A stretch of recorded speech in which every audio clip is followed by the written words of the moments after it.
Thursday Thoughts on SDH AM. I know I forgot to put my clock up. All right, so Thursday Thoughts on SDH AM. It's a no dilly, no dally zone. John here, you there. We know it was a late night for a lot of you when you were looking at what was going on in Major League Soccer. We're going to go over all of that. We're going to go over Atlanta United in depth in the second half hour after they got the win in Minnesota last night. So you're going to hear your goals. You're going to get post-match from Tristan Muyumba.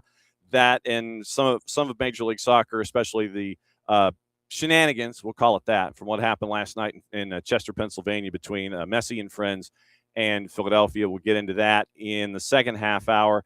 Hour number 2 is the Power Hour with Nino and Niko. Nino Torres wants to tour the planet. We'll go South America and Portugal and all points in between with him. And then at 10:30, last half hour of the show before we go into added time, it's going to be Niko Moreno from Pulso Sports and Sounder at Heart. Seattle's hurting bad. So we're going to catch up with Niko and find out what's going on in the Western Frontier. That's going to be starting around 10:30. We've got an update on Breel and Bolo. We have some word from the French press. We'll get into that once again coming up in just a little bit.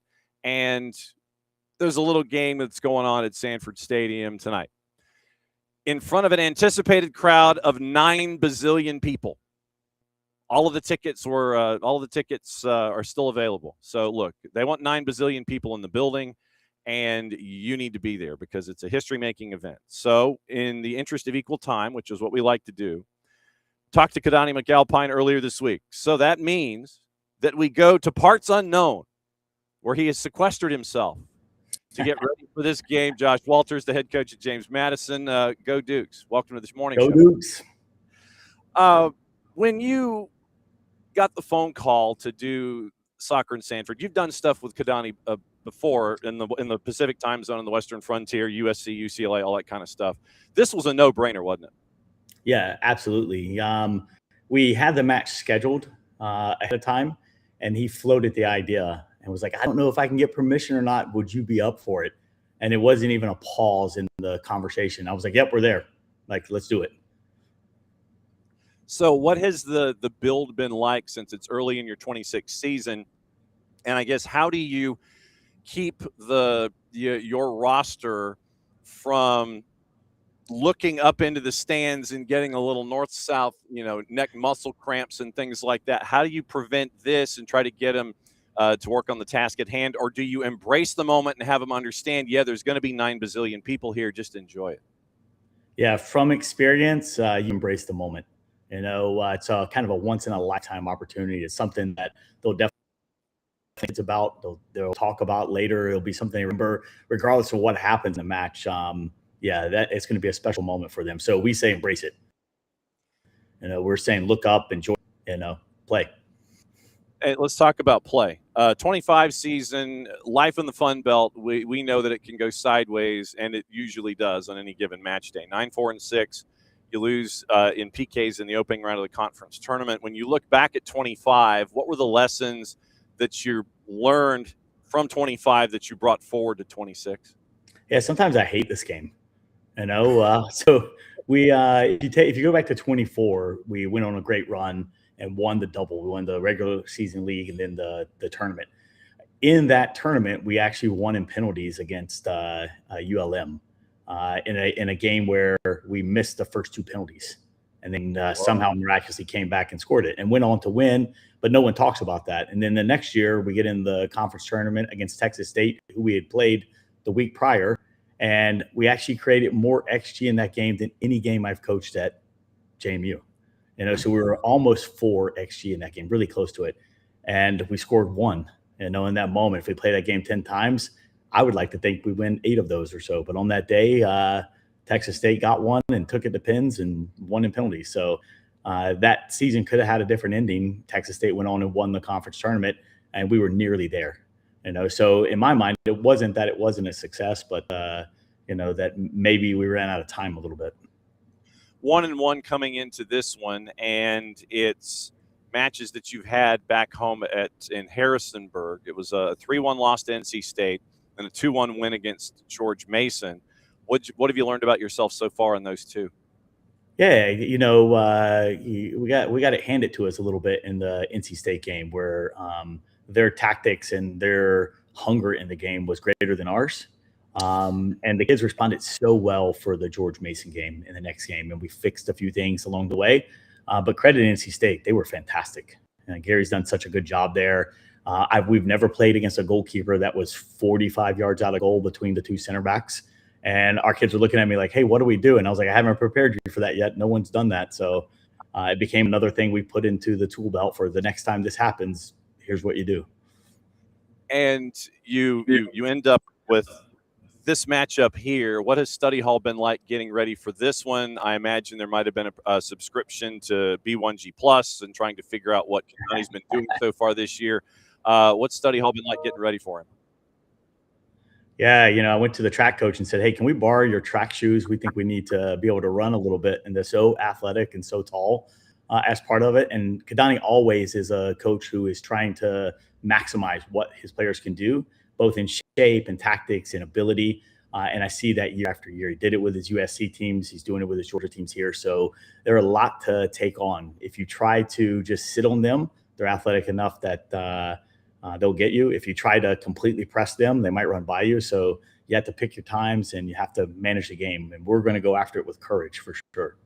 I was going to ask because, when you have the two approaches or the two ideas of trying to figure out, okay, so I know he does this and I know he does this, and you got to try and pick your spots. How delicate is that on the road in an environment that you anticipate is going to be what it is? How delicate a task is that going to be? Yeah, I kind of expect the first 10 minutes of the game to be chaotic in that environment, nerves and all those things. So my hope is that kind of survive the first 10 minutes in terms of not making those kind of mistakes and just go after it, and then settle the game down and try to play it the way we want to. So for approaching them, they typically play a 3-back. So, how do you manage that? They tend to have 3 up top, so, you're going to leave yourself even or +1 if I play a 3-back. So a lot of decisions in there and the way to handle it. And so we've kind of created a plan A and a plan B. We always do this, so we have the ability to, with one word from the sideline, change the shape or change the idea of both our press, our mid block, both the build also. And actually stole that from Jesse Marsh when he was at Red Bull. I got a chance to go hang out with him, and they would have a press and an alternate press. They would have a build and an alternate build. And so we just prepare our team that way so that we can transition hopefully quickly into something if we need to. So you mentioned that it could be a word that could be the trigger. If you've got 9 bazillion people in the stands, I would imagine communication is going to be a little difficult at times, especially in that first 10 minutes that you're talking about. How do you turn it into the game of telephone where they hear what you're saying instead of hearing something and then telephone and they tell something and it's not the right word? How do you worry about communication in an environment that you anticipate is going to be what it is? Yeah, the KISS method. What I learned in the Army, just keep it simple, stupid. So if we're going to change something, we just, especially in the press or whatever, we'll change to number 2. So just hold up the 2 and then they can go. Hopefully Kadani doesn't think that means fight on like the good old days. But yes. Oh, that's fantastic. You mentioned your time in the Army, and first and foremost, thank you for your service. Thank you. When it came to your time there, how did that help you as the coach that you are now? How did those early days there serving our nation help you with being the coach that you are? And I'm not just talking necessarily X's and O's, but personality and carriage and all those kinds of things. Yeah, I think I'm different in terms of I kind of frame things different. I don't think of soccer as the end of everything. It's just part of your journey of who you are. So with the players, I often am framing the bigger picture, because I've seen a bigger picture. I've been part of a bigger picture with those kind of things. So, what lesson are we learning from this? How does this help us? Win, loss, tie, whatever. Then I would say I'm very, very organized.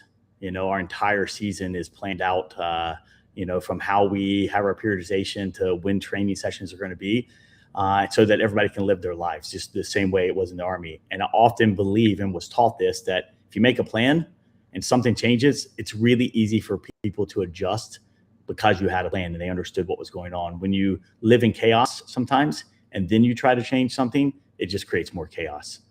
So we believe in that a lot, in trying to create a plan. I also know from my time in the military that you need a lot of people. It's not a singular leader. So I hire very good people, and then I empower them to do a job for us, for the benefit of the team or for whatever their skill set is, across the board. And it's kind of shown. I've had a lot of coaches at JMU who've gone on to bigger platforms. I have 2 coaches who are in the NWSL now. There are 3 Division I head coaches in the 8 years at JMU, and 1 men's NAI head coach. So I think what we're doing and how we're preparing coaches and players is definitely fruitful here. What's it like having that kind of a coaching tree start for you? It's wild. I never imagined in such a short period of time. I told my AD when the first one started leaving or whatever at the time, I was like, we need to pay more money. I need them to stay, but it's been really cool helping them on their journey and being part of it, and watching them go on to be successful. All of them have been successful in some way, shape, or form, and how they're doing the programs. And sometimes they do similar things to the way we do, and sometimes they follow their own path, but it's been really cool. Every one of them has texted me about this game, so I still feel that kinship from them. Well, you mentioned the growth of the game and your coaching tree. What has it been like for you to be able to grow the game worldwide, basically? Because of your time in Afghanistan, you were fortunate enough to help grow the game there and have the game exposed to folks that may not necessarily have had the means or the opportunity to do it there. So you got to do it while you were serving in Afghanistan. And then here domestically in the college game, where you've had the big games against Kadani, USC, UCLA, whether it's at the Mausoleum or if it's in Carson, and now you're getting the chance to grow it on the East Coast. What's it been like for you as all of these different places you've been able to touch and see where the game has gone from your interactions with it? Yeah, to be honest with you, it's probably influenced me more than I've influenced anybody else, being able to take different things. So I never imagined going to Afghanistan would be the reason why I became a college coach. Like, that's such an untraditional path. Use soccer on a one-off thing. And there's a Marine that was out there with us who brought the idea to me and was like, hey, we should go in this village and help these kids with soccer. So we demined an area, and it paid off. Like, the kids eventually told us where some weapons were. And after that, like, they would let me do anything soccer I wanted. And because of that, I sent an email to a couple coaching friends asking for some soccer applies. And Anson at Carolina actually sent it to someone in the United Soccer Coaches, the NSCA at the time, and they took the email and wrote an article about it. And that's the reason why I became a college coach.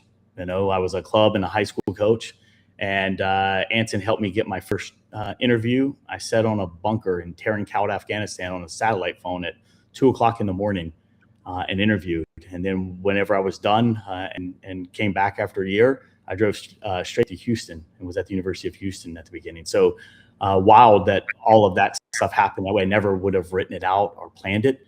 And then from Houston, I just kept getting calls from people saying, hey, would you consider this job? What do you think? I've actually never applied for one of these jobs.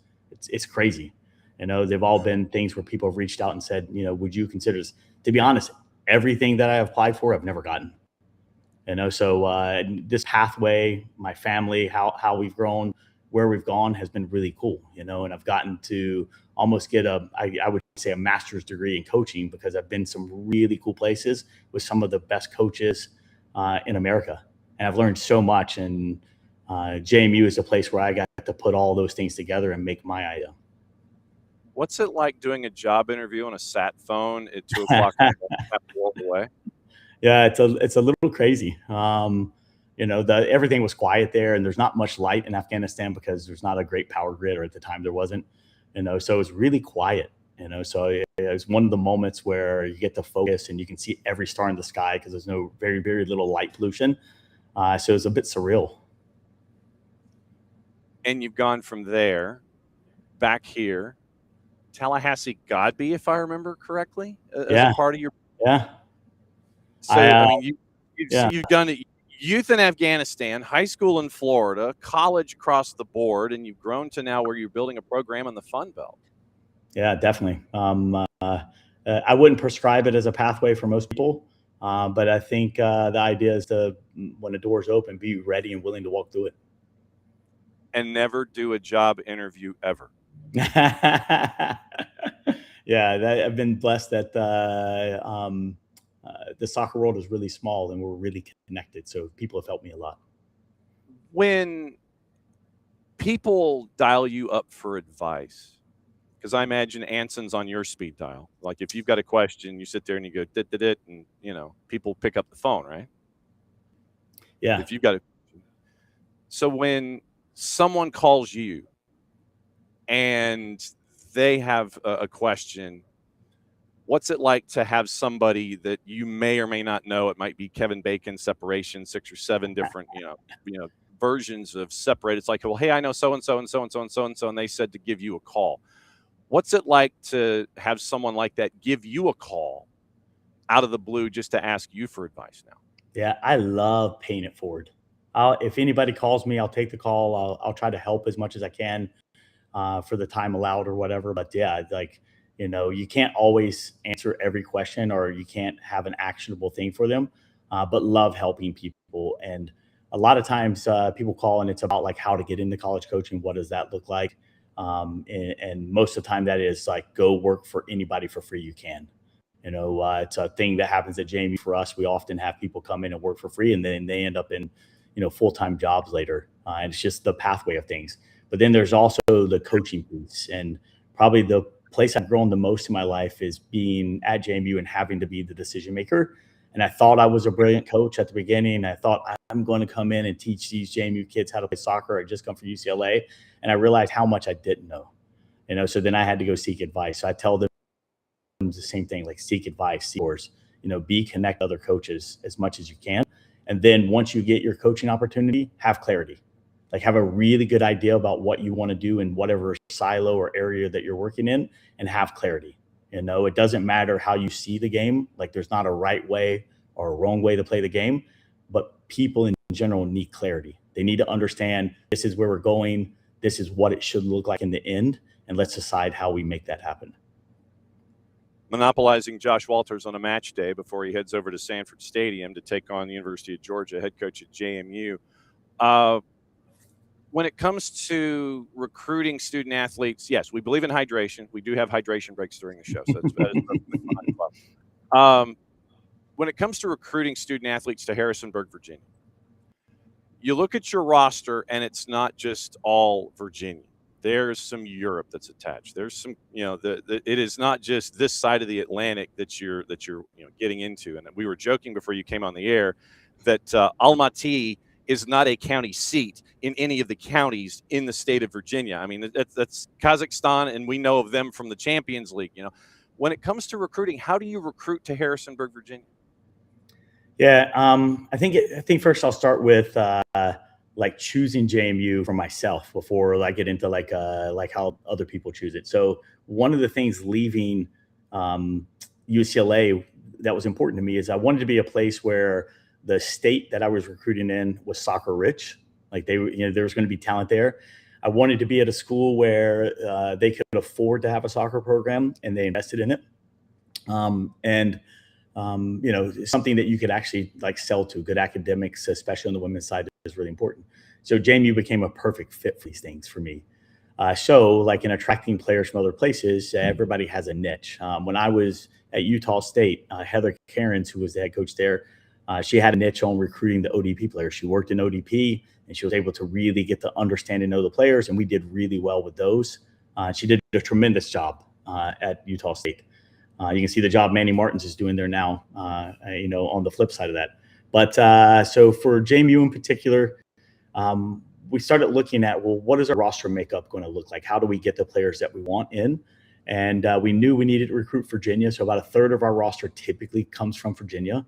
And then the region is pretty good. You start looking at North Carolina, Pennsylvania, New York, New Jersey, lots of really good soccer in all those places. And a lot of those kids from above us up north want to come down. So we focused on that area. And then I've always had a penchant for international recruiting. So in particular, Amina, who you're talking about, another idea, David Oakes, who's an assistant for us, started as a manager. Once he graduated, went off to Coastal Carolina, and I was able to steal him back to JMU when we had a position open. Well, David is really good. He spends so much time scouring the internet, working on Y Scout, trying to find players. He's the one that did all the research on Amina. She was part of a recruiting company. So a third of our roster is typically international. So it's a blend for us of things. And we will look anywhere in the world. And poor David has traveled to Bulgaria and like all these random places to go look at players. But it becomes this great blend of, different ideas from different backgrounds with different upbringings that makes our team great. And I love that. We're not any one thing. And we can't wait to see it tonight over at Sanford Stadium. Soccer in Sanford. It is UGA. It is JMU. Josh, I can't, especially on a match day. What are you going to do the rest of the match day? You going to get a nap in or go get breakfast or what? No, we go into scout here probably about 30 minutes or so, and it's just preparation on the day. So for the girls' routine involves lots of eating and a couple walks around, and they have to have coffee somewhere in there. So the day gets, as you can imagine, in the military, the day gets pretty planned out for the things they need to do. And we can't wait to see you. We'll be up there, obviously, later this afternoon. We're going to have our pregame show from the press box as well. But Awesome. Thanks for doing this, especially on a match day. We can't wait to see it. Can't wait to see what's going to go on there at Sanford Stadium. Thanks for being a part of the morning show and batting leadoff. You are our Ricky Henderson. John, appreciate you, man. Thank you. All right, there he goes. Josh Walters, head coach at James Madison. They're getting ready for their time at Sanford Stadium. And it was really cool to catch up with Josh on a couple of different. And my problem is that I had a set list of questions, and then we open a door, and it was the door about his time in the military, and you go down there, and I'm sitting there, and it's like, okay, my other questions, A, B, C, D, and E questions, they just kind of ended up going all the way to the back, and I know that I've probably set us up here at SDH to have a sit down with him that is a lot longer than what we did this morning. So, yes, I have opened up yet another door of trouble for us here at SDH. I can't thank Josh enough for doing that, and we'll catch up with Josh when we get up to Sanford Stadium here this afternoon. So that is the other half of the equation. So here's the deal.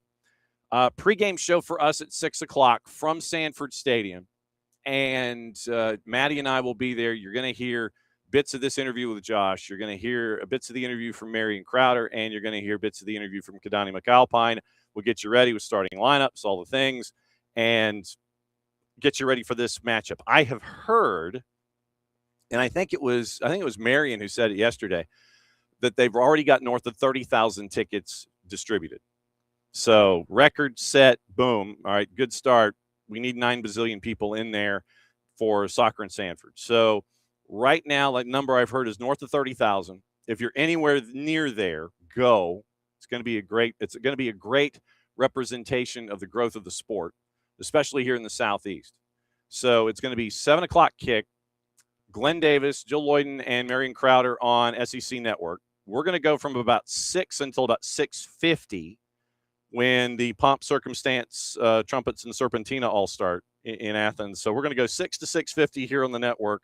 And then we're going to hand it off to our friends at the SEC Network. It's going to be great to see everybody up there in Athens. And if you're anywhere close, go. It's going to be a great night for the growth of the sport here, celebrating the 30th anniversary of the activity that was going on during the Five-Ring Circus, and also celebrating what's going on there tonight. So that is, once again, Josh Walters, head coach at James Madison. Morning, David. Morning, Abby.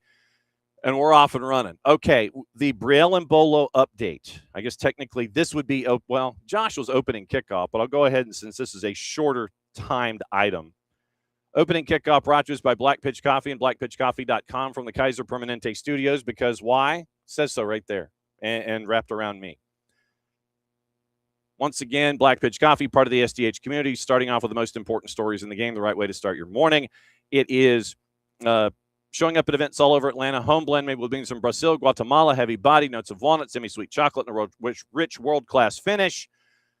Opening kickoff powered by Black Pitch Coffee, blackpitchcoffee.com. As of apparently 4:34 this morning, and this comes from one of the local beat writers for Stade Rennais, Guillaume Lainé. And this is translated. So here's the latest when it comes to Breel Mbolo. Atlanta United is still working to finalize with Breel Mbolo the arrival of the Swiss striker to the United States. The trend remains toward a conclusion. The two clubs are already in agreement on a transfer of 17 million euro plus 1 in bonuses. So that is the word right now, and that was his last. So it was 4 hours ago. So 4 hours ago, our time, 4:34 in the Blanken morning, Guillaume Lainé, who is a local beat writer for Stade Rennais in Ligue 1, it's trending, remaining toward a conclusion. They've agreed on the transfer, 17 million euro plus 1 million in bonuses, and so they're getting it closer to the finish line. So if you were there listening to the interview with Dimitrios Evstathiou in the pregame show and from Minneapolis last night, go back and listen to it, with him and Jason, and that they were still looking for folks because the window's still open and they're still chasing, and they were optimistic about the individuals that they have in their spot shadow getting ready for additions for Atlanta United. So still optimistic, trending toward a conclusion with Breel Mbolo coming in at 17 plus 1. Money has been agreed to. So my guess is now you're looking at what it's going to be when it comes to the personal services on the contract and what's going to be directly deposited into an account every 2 weeks. So I think that's probably where we are when it comes to Breel Mbolo. But once again, trending toward a conclusion. That's from the beat writer at Stade Rennais in Ligue 1. So that's where we are with Breel Mbolo. So in combination, Josh Walters and your Breel Mbolo update. That is opening kickoff brought to us by our friends at Black Pitch Coffee, blackpitchcoffee.com. Starting your day with the most important stories in the game. The right way to start your morning. Black Pitch Coffee, part of the SDH community, showing up at events all over Atlanta. Try their home blend made with beans from Brazil, Guatemala, heavy body, notes of walnut, semi-sweet chocolate, rich world-class finish. Opening kickoff, powered by Black Pitch Coffee and blackpitchcoffee.com. All right, last night, it was a late night, and it was an opportunity for Atlanta United to try and pair up wins. Took them a while, but they did exactly that. So let's roll you through the highlights and some of the post-match comments from Tristan Muyumba. Early on, it was really even and really back and forth. And so you had a couple of chances early on, and then you get to the 37th minute. Pressure continues from Atlanta United. Goal on the board, courtesy of our friends at 92.9 The Game and the Odyssey app. Here's Mike and Jason. Saw the short corner, little combination for the match winner against Red Bull. Moreno will take this out of the far corner, goal to our right. Ronchuk is closest to him outside the left corner of the 18, marked by Pereira. And Pereira's in distance, but you can still play around that if you want. Marone going long to the penalty spot, headed away, but out to Muyumba, top of the arc, ahead to Bias, back to Muyumba. He winds up and shoots, his block to Jacob on the right side. Shot! Score!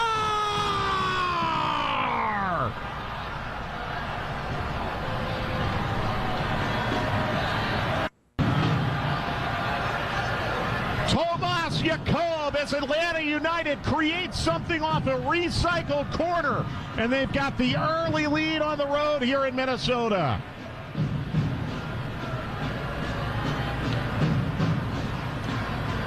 What a hit from Tomas Jacob.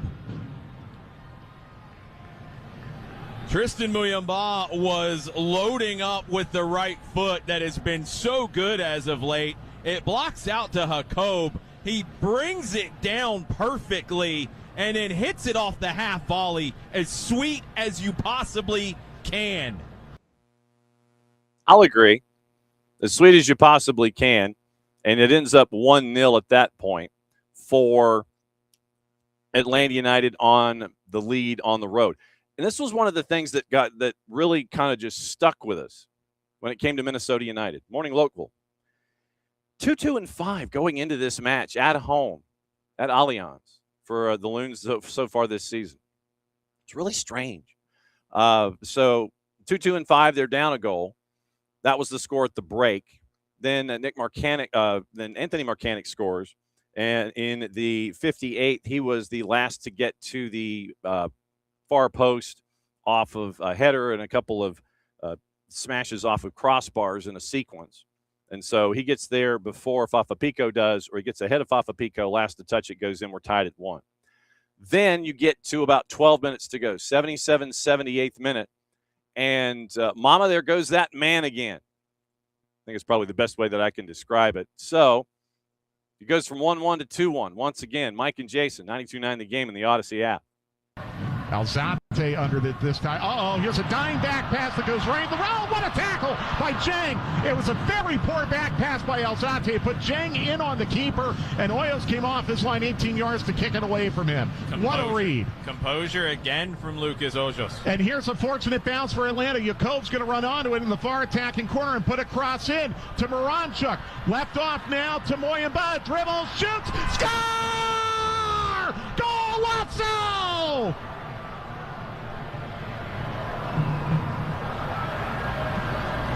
And back to back to back matches for Tristan Moyamba. He finds the top bin again, and Atlanta United out of nowhere finds the go-ahead goal.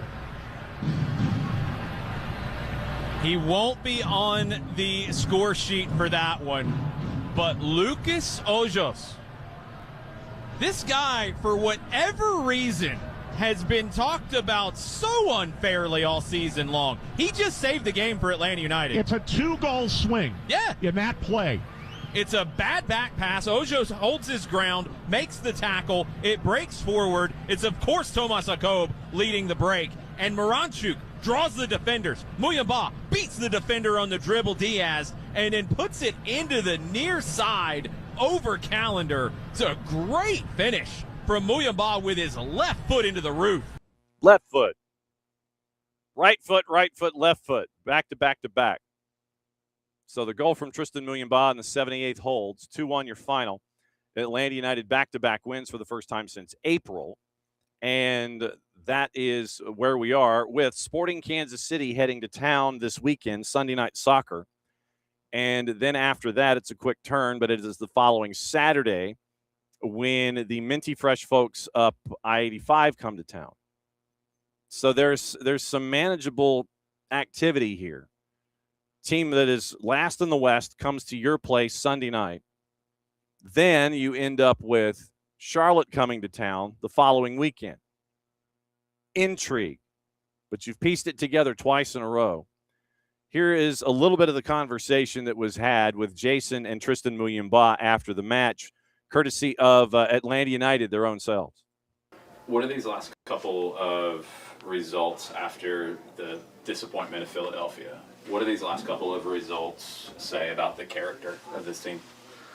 It means a lot. It means we care about the situation we are, and I think no one wants to stay in this position, and we just want to improve. We want to show we are better than that, and yeah, today we show a lot of character, because it's never easy to come here and to get the 3 points, and yeah, a lot of character. So I'm really proud of the effort we did tonight, and everyone. Yeah.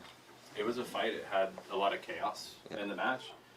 The winning goal sequence for you, it starts with a play from Lucas making a tackle and then ends up with you putting it home. Yeah. Walk me through like how you saw that whole play develop, starting with Lucas. It was like some slappy or some little mistake, and fortunately Lucas did a great job, and then after that we just went to the attacks, to the last third, and I've seen Thomas cross for Alexi, and I know how smart Alexi is, so he passed me a good ball, and I was in the perfect position, and I wanted to shoot first touch, but the defender closed the door, and so I just had this movement and shoot, and I'm happy because of the goal and most of all the 3 points. Yeah. In that sequence, I feel like you're moving before Alexi even settles in, knowing what he's going to be looking for in that moment, right? Yeah. I was, when you play with player with this quality, you have to trust them, and know they, no matter what, no matter where you are, they can find you and find a way to pass you the ball.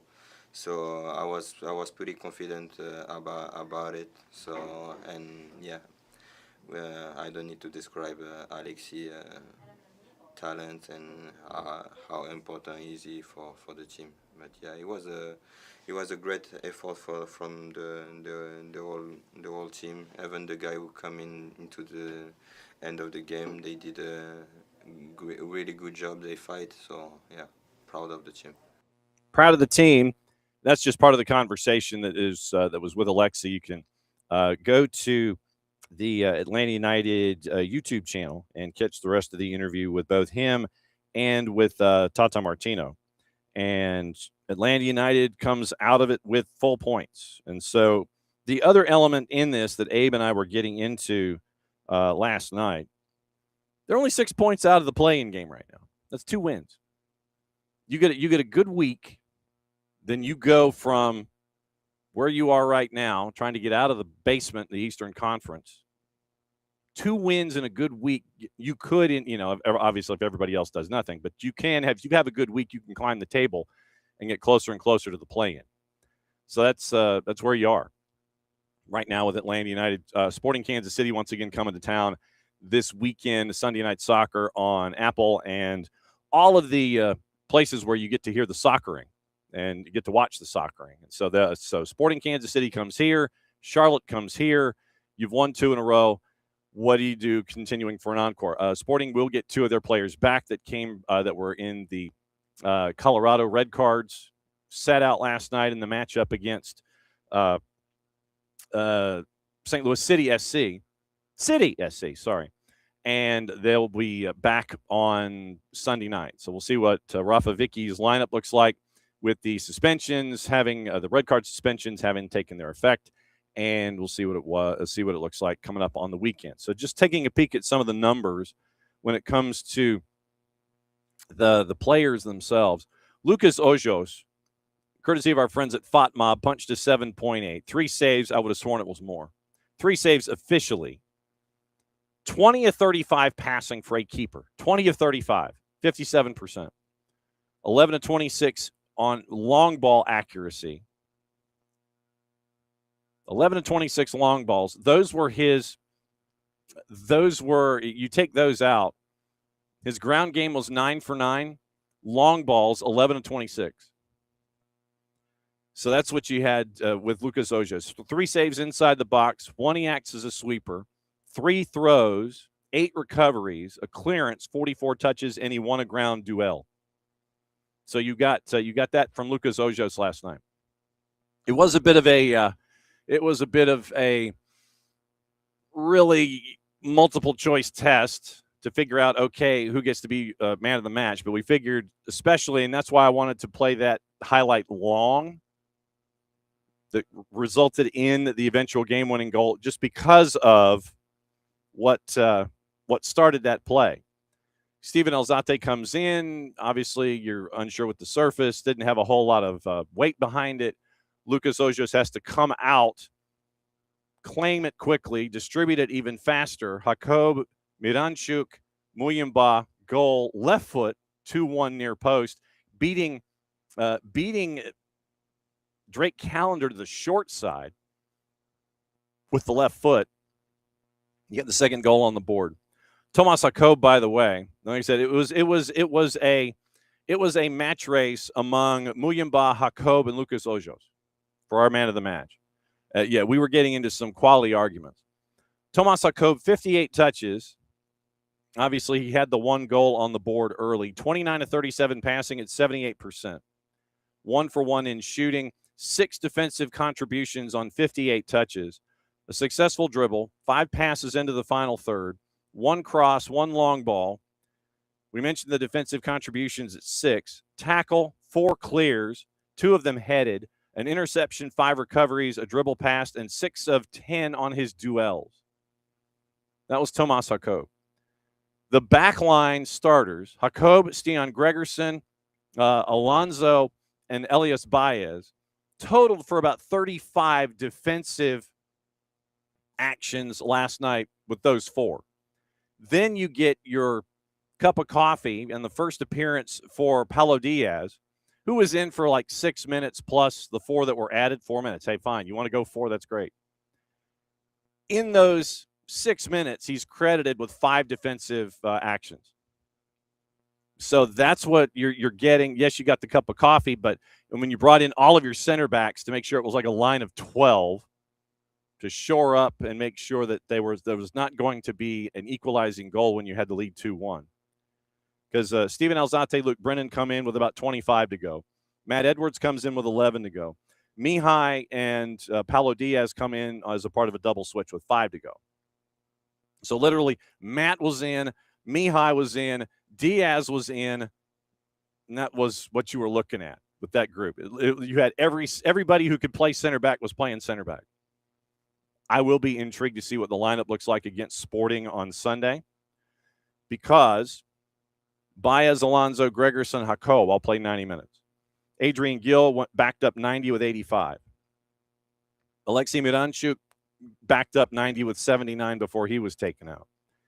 Cooper Sanchez, because of all of the work that he has logged recently with the U20s in Mexico and Atlanta United, after 64 minutes, he was removed. Tristan Muyumba played 85. Fafa Pico, 64. And then Miggy also played a full 90. So I'm intrigued to see what it looks like on Sunday night. So we'll take a peek there when it comes to Atlanta United and what it's going to look like lineup-wise. So stats, and once again, obviously kind of misleading. It's interesting that knowing that Minnesota United doesn't like to have possession. Cam Knowles' teams average about 46% possession this season in Major League Soccer.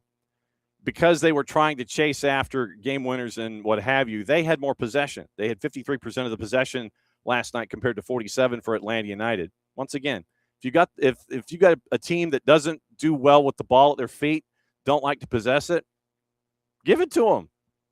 Force them to work through it. You see the end result. XG, obviously, 2 to 0.93. Total shots, 13-10. All this is Minnesota. 4-3 on target. Touches inside the opponent's 18, 23-14. 6 big chances to 2, and they missed 5 of them.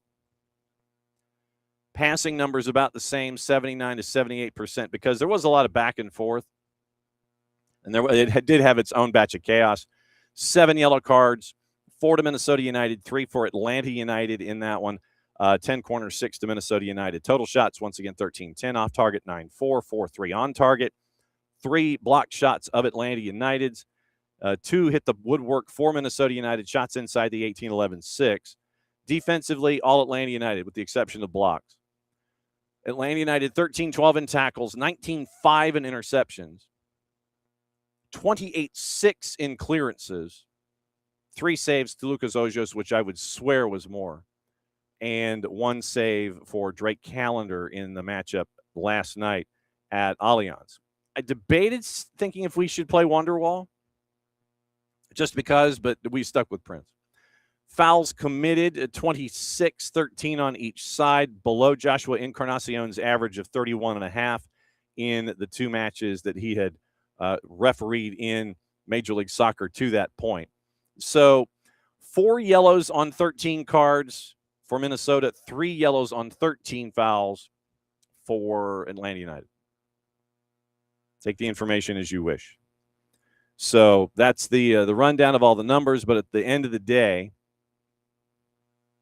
all of the Atlanta United players, 3, 6, the top 8 numbers in FOTMOB all belong to Atlanta United. The top player for Minnesota was Anthony Marcanic, who had a 7.4. So we were debating something like, Wonderwall and then doing a record scratch or something like that, or playing it at a different speed or playing it backward or something like that. We were debating a tongue-in-cheeky reference to it because of what happened with them, to them, for them, by Minnesota United last night. So, but we decided against it and stuck with Prince.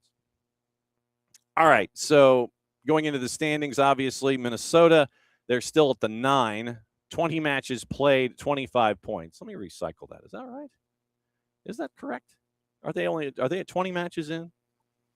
I'm refreshing because the live standings weren't all that live last night. No, that's right. They're 20 matches in, 20 matches in, 25 points, but because of everything else that happened after them in the Western Conference, Minnesota is now on the outside looking in.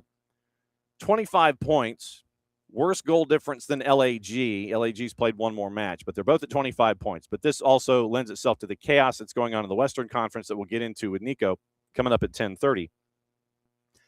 You've got 3, 6, 7 teams separated by 4 points in the Western Conference. Colorado, RSL at 28, Portland at 27, LAG at 25, ahead of Minnesota on goal difference. Seattle and San Diego with different numbers of matches played. Seattle match in hand has a better per match points average, 1.26 to 1.2. They have an inferior goal difference at the moment of 7 compared to San Diego. San Diego FC! So that's where we are in the Western Conference. Once again, 7 through 13, 7 teams separated by 4 points, either to get in, stay in, or get bumped out. So we'll get into that once again in the 10:30 segment with our buddy Niko Moreno from Pulso Sports. We know it was a late night, and we know we got to talk to him about it. So the one game that I wanted to kind of focus on here a little bit before we get into the Power Hour with Nino and Niko, because we do have Libertadores, we do have Sudamericana, we do have South America to get into, we do have Portugal to get into with Nino, and there's one thing that I do want to get into with Nino having to do with the Portuguese league. Last night in Philly, it was a game that was chaos personified, and it ended up in Chester with a 2-2 draw all over the place. I mean, the match was all over the place. It really was. And it was a gorgeous goal by Indiana Vassilev, by the way, to get things started. Great volley. No marking Indiana Vassilev whatsoever. Great volley to get things started in the 11th minute. Daniel Pinter scores in the 21st. Lionel Messi, I don't know if you've heard of him, used Kai Wagner as a screen to get the ball in the back of the net. Past Dane St. Clair. 2-1 at that point. Neil Pierre scores in the 58th. Milan Olaski almost scored. Well, he scored to make it 3-2, then he got wiped off the board for offside. And then you got both teams that are chasing after anything and everything north of 90 minutes. This also happened north of 90 minutes, and it was kind of the personification of this match. Jake and Taylor on the call, once again, courtesy of our friends at Apple TV. Right to Bright. Now Suarez, forward to Ruiz. Alado back defending, wins a throw.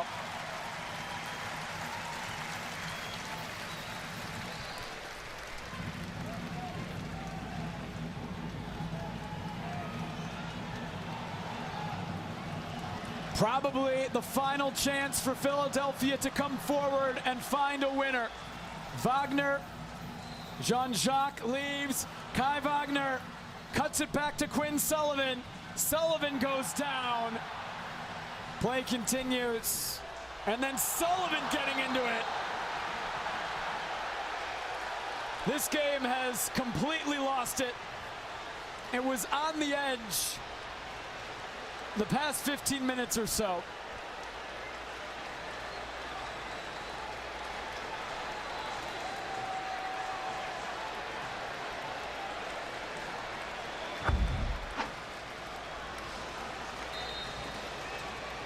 I didn't see anything there, but just out of your screen, Ian Frey steps on top of Quinn Sullivan.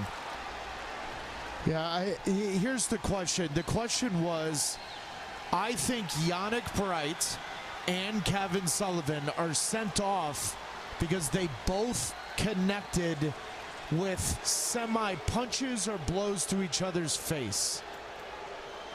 And that's ultimately what it was. Now, we showed you the yellow card that was given to Quinn Sullivan. But when they reviewed and looked at it, both Yannick Bright and Kevin Sullivan connected on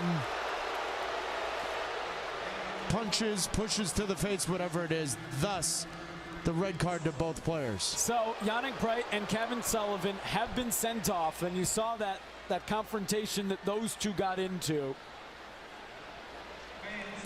Quinn Sullivan shown a yellow card. And so that was edited down. That was an edited down version of what happened, taking the seminal moment, taking out a little bit of the review, and then coming back with the red cards. After the match, Ryan Richter was asked about it, and here's what Ryan Richter, the head coach of Philadelphia Union, said about the incident in his press conference, courtesy of our friends once again at the Philadelphia Union. Yeah, I thought the action that kicked off that whole situation in scrum was the real lack of respect from Frey when he comes over on top of Quinn, goes out of his way to do this. And you can look at the action for yourself. But so Quinn's reaction is totally normal of what you would do in that situation. But it's a real lack of respect, and things like that happen when people behave like that on the field. Ryan Richter, the head coach of Philadelphia. And for those of you that didn't see it, it's up. It's everywhere. And what went down was Quinn Sullivan is trying to drive inside the 18 over far post, far side of the 18. Contact with Yannick Bright. He goes down. And he kind of stumbles into Ian Frey, and as he's on his hindquarters, cleats come up, and he may have swiped and hit Frey as a part of the backwash of all of that. So Quinn Sullivan is down. Ian Frey then wants to do the Allen Iverson thing of stepping over the opponent. And as he's being stepped over, Quinn Sullivan will have none of it, and he decides he wants to spear Ian Frey. So Frey is stepping over. Quinn Sullivan's had enough, and he basically goes into Ian Frey and spears him and spears him onto the turf. So you have that going on, and then of course when something happens to Quinn, that means that Kevin's jumping in, and Yannick Bright is in between Frey, Quinn, and Kevin, and so they kind of go back and forth a little bit, and there is some jostling and some high hands and punches and what have you. And it got to the point to where Yannick Bright wanted a piece of Kevin Sullivan as they both were going up the tunnel. And so the fact that we had a camera looking down the tunnel at Chester, where literally you had I think it was Yannick Bright who had to be restrained and kind of ushered toward his locker room as Kevin Sullivan was going down to his locker room. So that's what we see. So there will be no Kevin Sullivan for Philadelphia next time out. There will be no Ian Frey or no Yannick Bright for Messi and Friends next time out. So no Yannick Bright, no Kevin Sullivan for the matches on the weekend pending review, which I would imagine, and you only have X number of reviews that you can use during a year. So I don't know if this would be one of those situations where either team will burn a review. Miami is hosting Toronto at New Stadium on Saturday night, and Philadelphia is going to Austin to take on Los Verdos at Q2, 8:40 kick on Saturday night. So no Kevin Sullivan, and keep an eye out on supplemental discipline on Ian Frey and Quinn Sullivan. And this is not the first time that Kevin Sullivan has decided he wanted to mix it up in a scrum situation. So does that get taken into account? Keep an eye out for supplementary discipline after that. So when Disco comes out with their Disco After Dark later this week, we'll see if there are any envelopes that get sent to either Chester or to Fort Lauderdale. So that was probably the biggest event that happened last night that has kind of resonated with folks. Like I said, last night, Cincinnati over NYC, Montreal over Columbus, big upset there. Alexis Sanchez came in and debuted. He had a cup of coffee. I want to say it was like 13 minutes. New England over DC United, 3-0. Line mistake, people. We had that one pegged. Nashville over Red Bulls at the death. Max Waleji with the goal on a header past Ethan Horvath. Chicago over the Purple Team. I think that match just ended about 20 minutes ago. They had all kinds of weather in Central Florida last night. Who knew? Philadelphia, Miami, we talked about that one. Toronto and Charlotte. Walker Zimmerman gets a red card. Toronto down to 10. They come back to tie Charlotte. Kansas City and St. Louis, 1-1 draw. Atlanta with the win. Colorado shocks LAFC. Dallas in a 7-goal thriller with RSL. If you follow Jarrett Smith on the Twitters, basically Pablo Mastroeni after the match was kind of intimating that the starting lineup was going to have Sabalob Janidze in it. Austin over Seattle 2-1. We'll talk to Niko about that one coming up once again at the bottom of the hour, last half hour of the show. Galaxy over San Jose 1-0 in Cali Classico. Portland welcomes Marty Cifuentes 3-1 win over San Diego FC at Providence Park. And Houston continues their clean sheet mania. 1-0 over Vancouver at BC Place. And we'll go over all of those in the last half hour of the show. Before our buddy Nino Torres joins us, Pablo Maurer at The Guardian this morning. MLS is planning a potential overhaul of the playoffs, double elimination, reseeding, and as much as 20 teams. Changes which would debut in 28 alongside the shift to fall to spring could include double elimination components and see as many as 20 teams feature. Obviously, sources speaking on the condition of anonymity because they weren't authorized to discuss the league's plans. Viewing a potential schedule for the new format, playoffs would start in late April, go over 3 weeks. MLS Cup May 21st of 2028. Changes to the playoff format would pair with the long-reported changes to the regular season. 5 divisions set up in place of the current Eastern Conference, Western Conference structure. 20 potential spots would not necessarily be evenly distributed among the league's divisions. Instead, it would be combined into a single table at season's end, and the overall 20 best would advance to the postseason. 8 of the 20 would take part in a play-in round, 4 advancing to create a final field of 16 teams. Top 8 combined table, play double elimination. Move aimed further at incentivizing the regular season matches. A win in the initial round would see a team through directly to the quarters.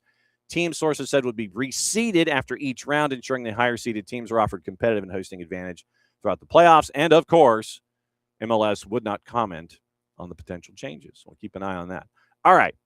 It is hour number 2, which means one thing. We go to Lima, Peru. And we give the proper greeting for hour number 2 because we have the hydration break. We have to do that too now. Yellow, yellow, yellow. It is time to hydrate, my friend. How are you, Nino Torres? Yes, sir. Yellow, yellow, yellow. Soccer Down here, fans. Nino Torres with you on this marvelous and exciting Thursday, full of soccer, full of stories. This is what I love, man. This is what I love about sport, man. It's just, we got so beautiful stories. So many beautiful stories today, guys. Mm-hmm. And there was one story that because of me not being here and we had an Atlanta United 2 game in the time slot last week.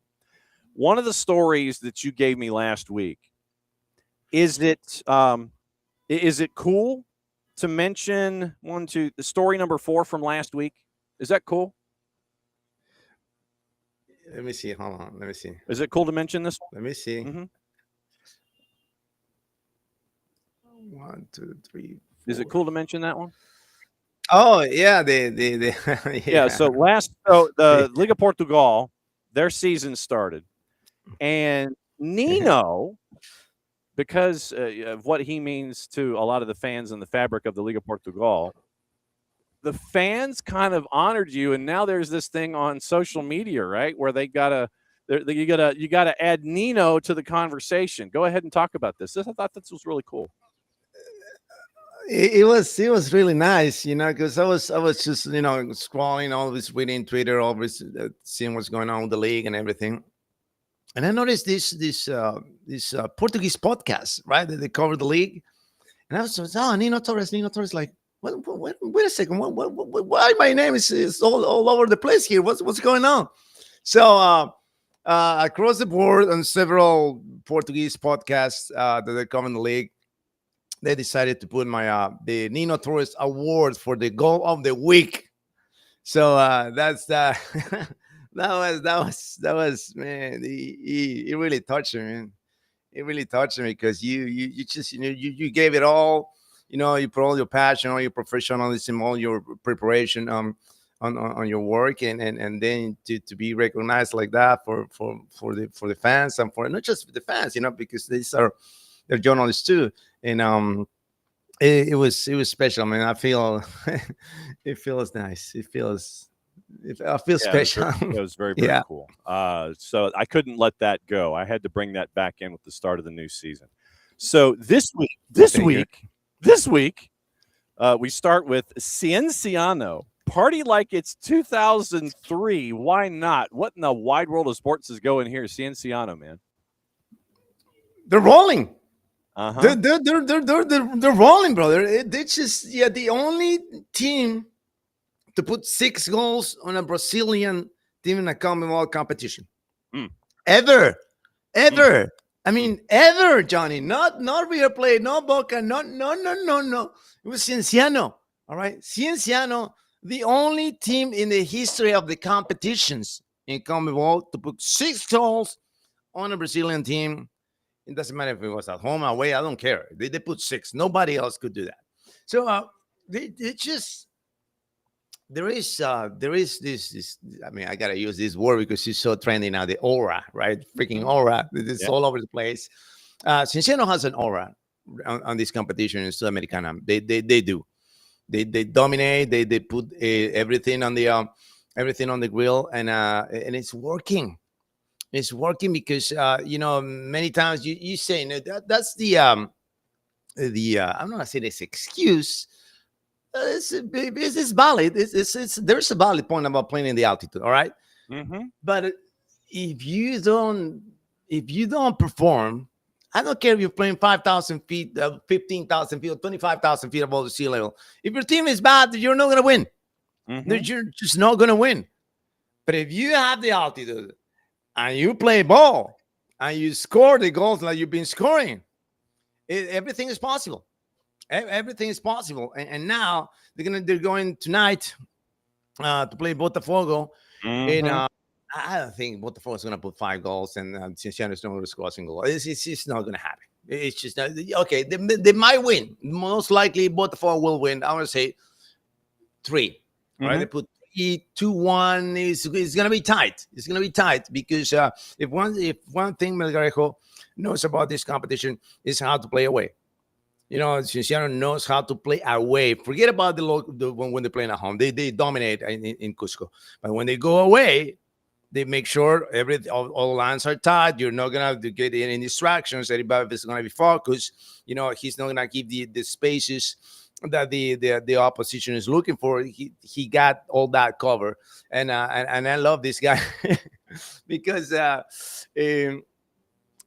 nowadays in press conferences, journalists, they're trying to be the protagonist. No, brother, I don't care about your whole story. Just ask a question and let the interviewer get the answers, right? I don't want to give you a speech and all this trend, Johnny. I hate it, Johnny.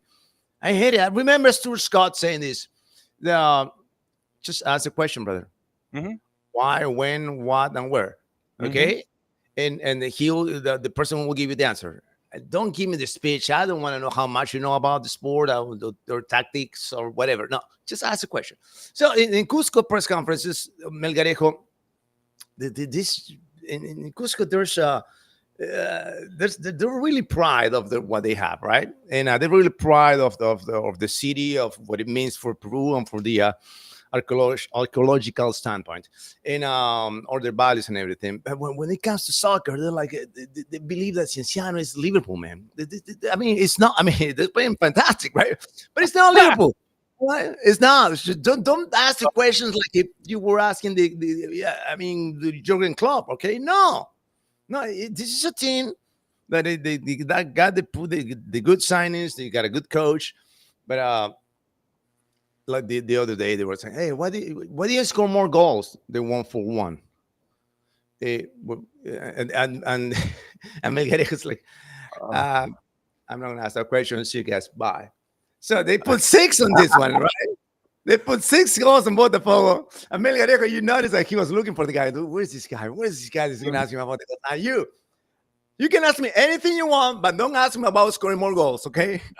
So he's and he's great because he's not letting the journalists to steal the protagonism from the team and from what they're doing on the pitch and on this competition, you know. But it's just ridiculous, man. But anyway, that I want to throw that out because it's horrible, Johnny. I mean, we got the press conferences. Every press conference that you go, the journalist goes and this and what if it matters? La la la la la. Ask the goddamn question, brother. Oh, there's the E rating for the day. There it goes. Jesus Lord, I'm sorry. By the way, for folks that don't know, Cienciano, they have turned this into a choose your own whooping stick adventure. Basically, they have taken their opponents in the last 2 rounds and told them to go out back, find the branch that has fallen off the tree, pick their own branch, and we will hit you with it. That literally is where they are. They beat Lanús in the round of 32. They were down 2-0 after the first leg. They scored 4 and won 4-2. Then you mentioned the first leg against both the reigning champions, by the way, not just any. It's like reigning champions in the round of 32, and you just took the whooping stick to them. And then in the opening round of the round of 16 against Botafogo, you scored 3 goals in 12 minutes in the first half. It was 3-0, and you finish up 6-1 against Botafogo. It was 5-0, man. This was not even close. This was one of those where we call them a horizon. Absolute domination. It was a horizon job where, you know, in sailing, when the one boat is so far ahead of you, you don't even see him on the horizon. That's what this was when it was 5-0 and you finished 6-1. And so the back end for this one in the round of 8 is absolutely crazy. So you get to watch that on BN, on Fanatis, fntz.co/soccer down here. All right, topic number 2. Platense and their magical number 8. What's going on here? You know, this is an absolutely beautiful story of Platense with Martin Palermo leading the way. They're on the Elite 8 in the Copa Libertadores. Okay? And 8 years ago, they were playing in the 3rd division in Argentina. 3rd division, Johnny. 8 years ago. Now they're in the Elite 8. And that makes them the only team in the history of the sport to come to win the 3rd division, 2nd division, 1st division, and in their first international competition to go into the Elite 8. Nobody has done that. If Ipswich Town almost did it in 62, it came from the 3rd division all the way up to the Premier League. They got into the not the Elite 8, the round before.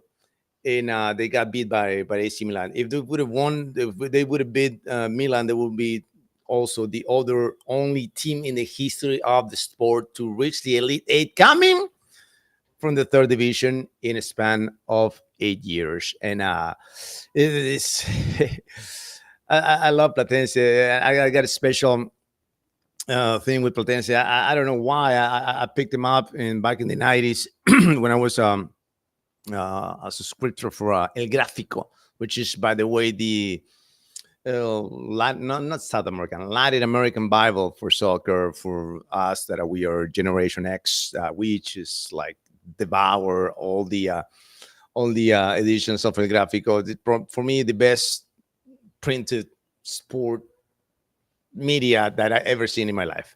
Anyway, Platense was in the 90s. And this is a small team from a small city from Vicente Lopez, and they were always pulling up these glorious battles with River, with Boca Juniors. They ruined so many championships for them. They ruined so many championships in the 90s. They eliminate Boca once, they eliminate River once, they eliminate the Estudiantes once, and throughout the 90s, I pick up the story. I got a little feeling for Platense, and now seeing them in the Copa Libertadores, going into the Elite 8, This is absolutely massive, man. Absolutely massive. And on all the, I'm not going to say all the credit to Martin Palermo because he just got the team like a month ago or so. And, but he, this is the impact, right? The impact of guys that they're winners, right? And guys that they won it all. And they also not just won it all, they just went through phases, difficult phases in their career, losing his son, all the injuries for Martin Palermo, and returning to action and win. That's a special condition that a coach have when they go into these teams, that they need something like that, someone like that, to go to the next level, to achieve something that is not on the books to be achieved for a team that was in the third division 8 years ago. And for me anyway, it's really cool to see these kinds of stories where you've got folks that they might get dirt kicked on them for the longest time, and then they've made their way through and knocking off Coquimbo Unido 2-1 in the aggregate last time, and they are now, I think, less than 3 weeks away from match number 1 in the round of 8. Okay, all these goals getting scored. Benfica said, "Hold my beer," and Benfica put 7 on Casapia. I think that probably speaks more about Casapia than it might speak about Benfica. But they scored 7 after drawing their first match of the year 2-2 with Académico, and the fans are pissed. They are pissed because Joel Piñeiro. By the way, I want to put this out first to give context to the guys that they're not following that close this league.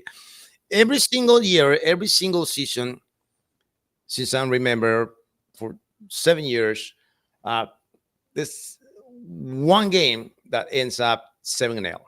There's one 7-0 on every single season in the Primera Liga. Okay. So just to throw that out. Now, in this case, in this particular case, the outrage from the fans comes from the goal differential, right? Because in the end, it's gonna be decided by that. The goal differential is gonna matter to decide the champion.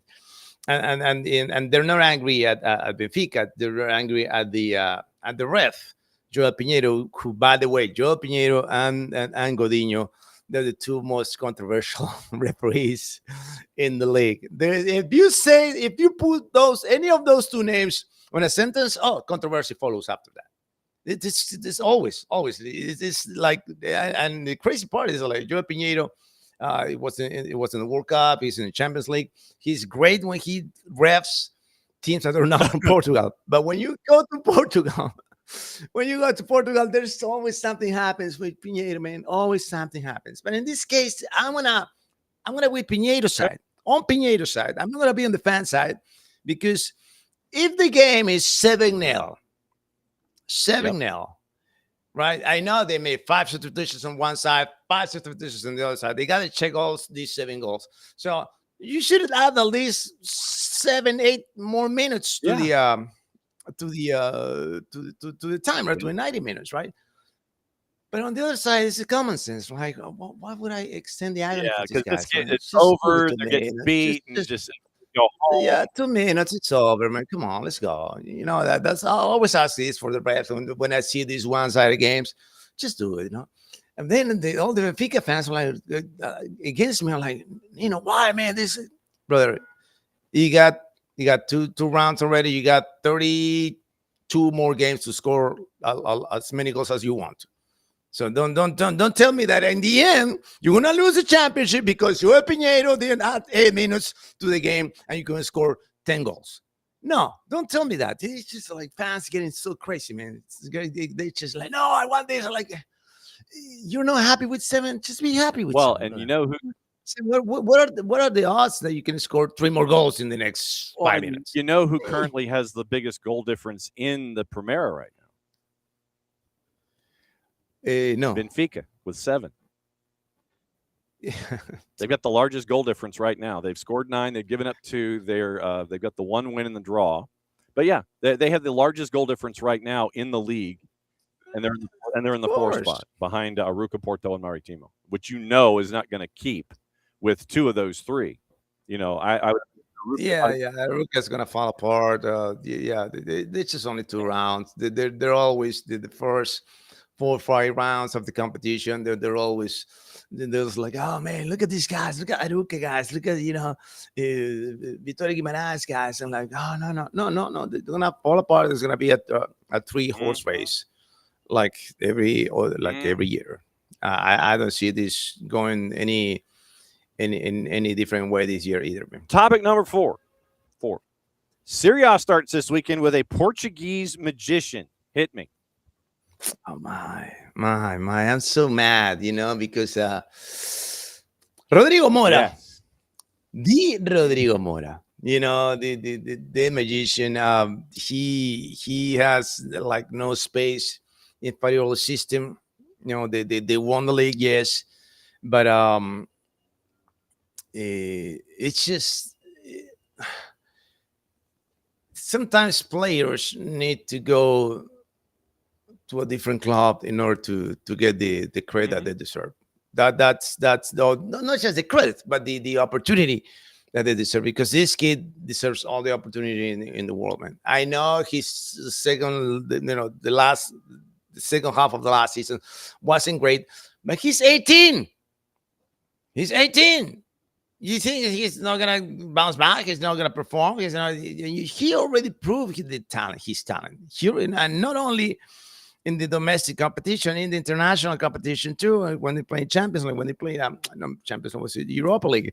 You saw the talent. You saw the skills. It's not like you cannot just ban this player from the 11 or from the 18 in order to get chances to change the game.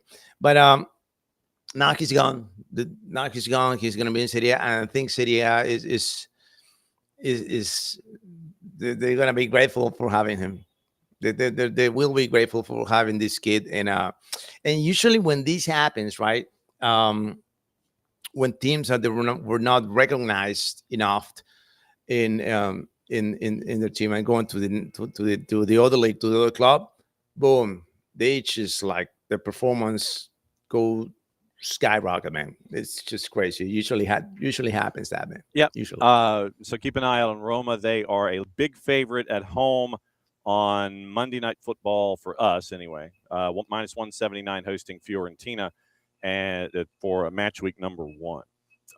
Then the other topic here. Moreno and a Sir Alex story that I didn't know, and that's why, once again, I save stuff like this for last, because it's almost like now you know the rest of the story. So what is this with Moreno and Sir Alex? Yeah.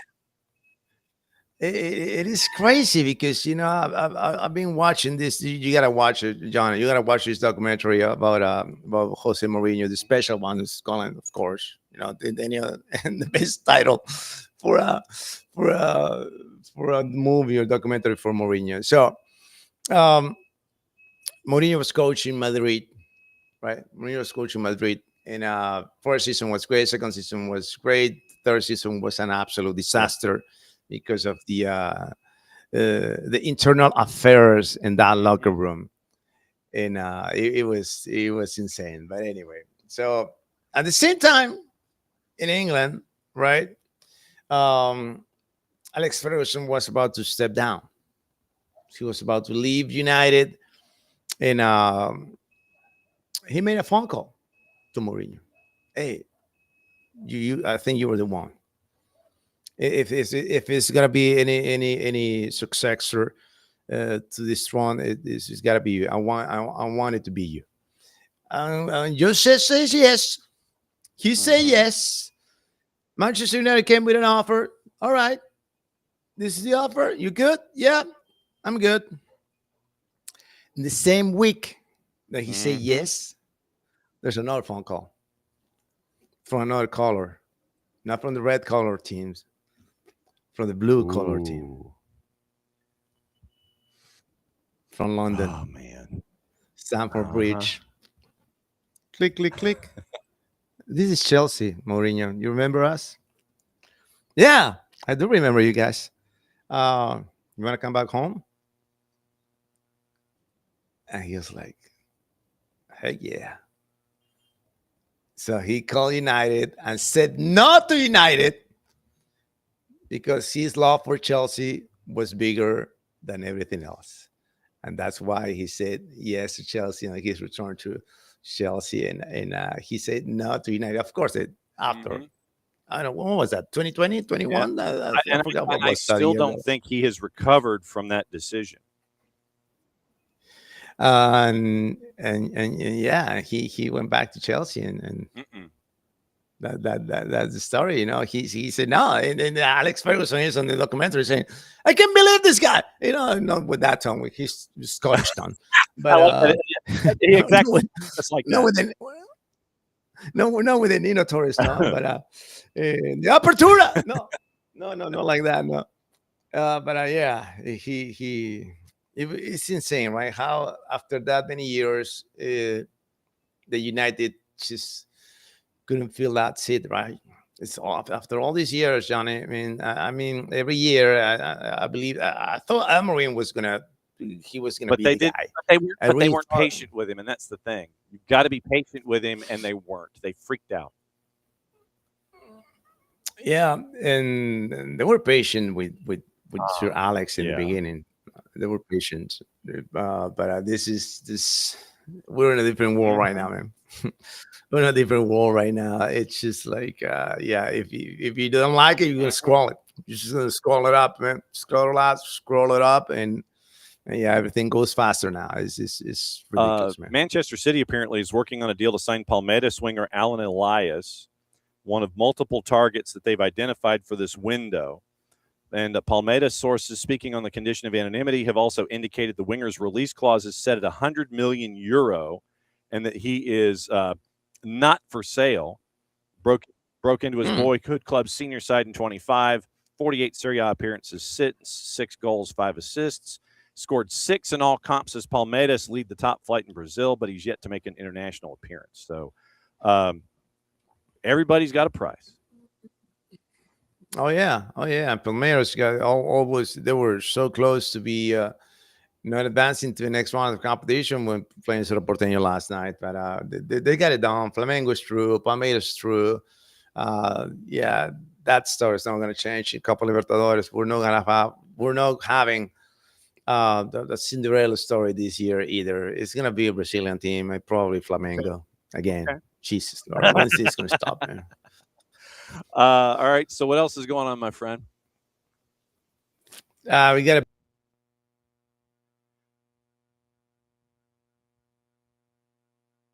I'm guessing somebody called him. And yeah, so there he is. Big weekend now because it's my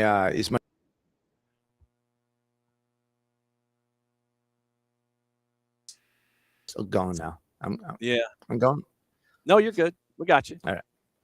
You're good. All right. So it's gonna be 80 for my daddy. So I'm so happy, man, to have him on town. He lives like on the North Shore, like 500 miles away. So he's gonna come over here because all the family's here. So it's gonna be massive. Yep. And so what are you gonna make him? Are you gonna make him a big honking cake? Are you gonna be in the kitchen for this one? Oh yeah. So I got the design already in my mind already. I got everything. It's gonna be massive, Johnny. You'll see I'll post the pictures. You know, I'll always post the pictures. So you'll see it on the IG. You see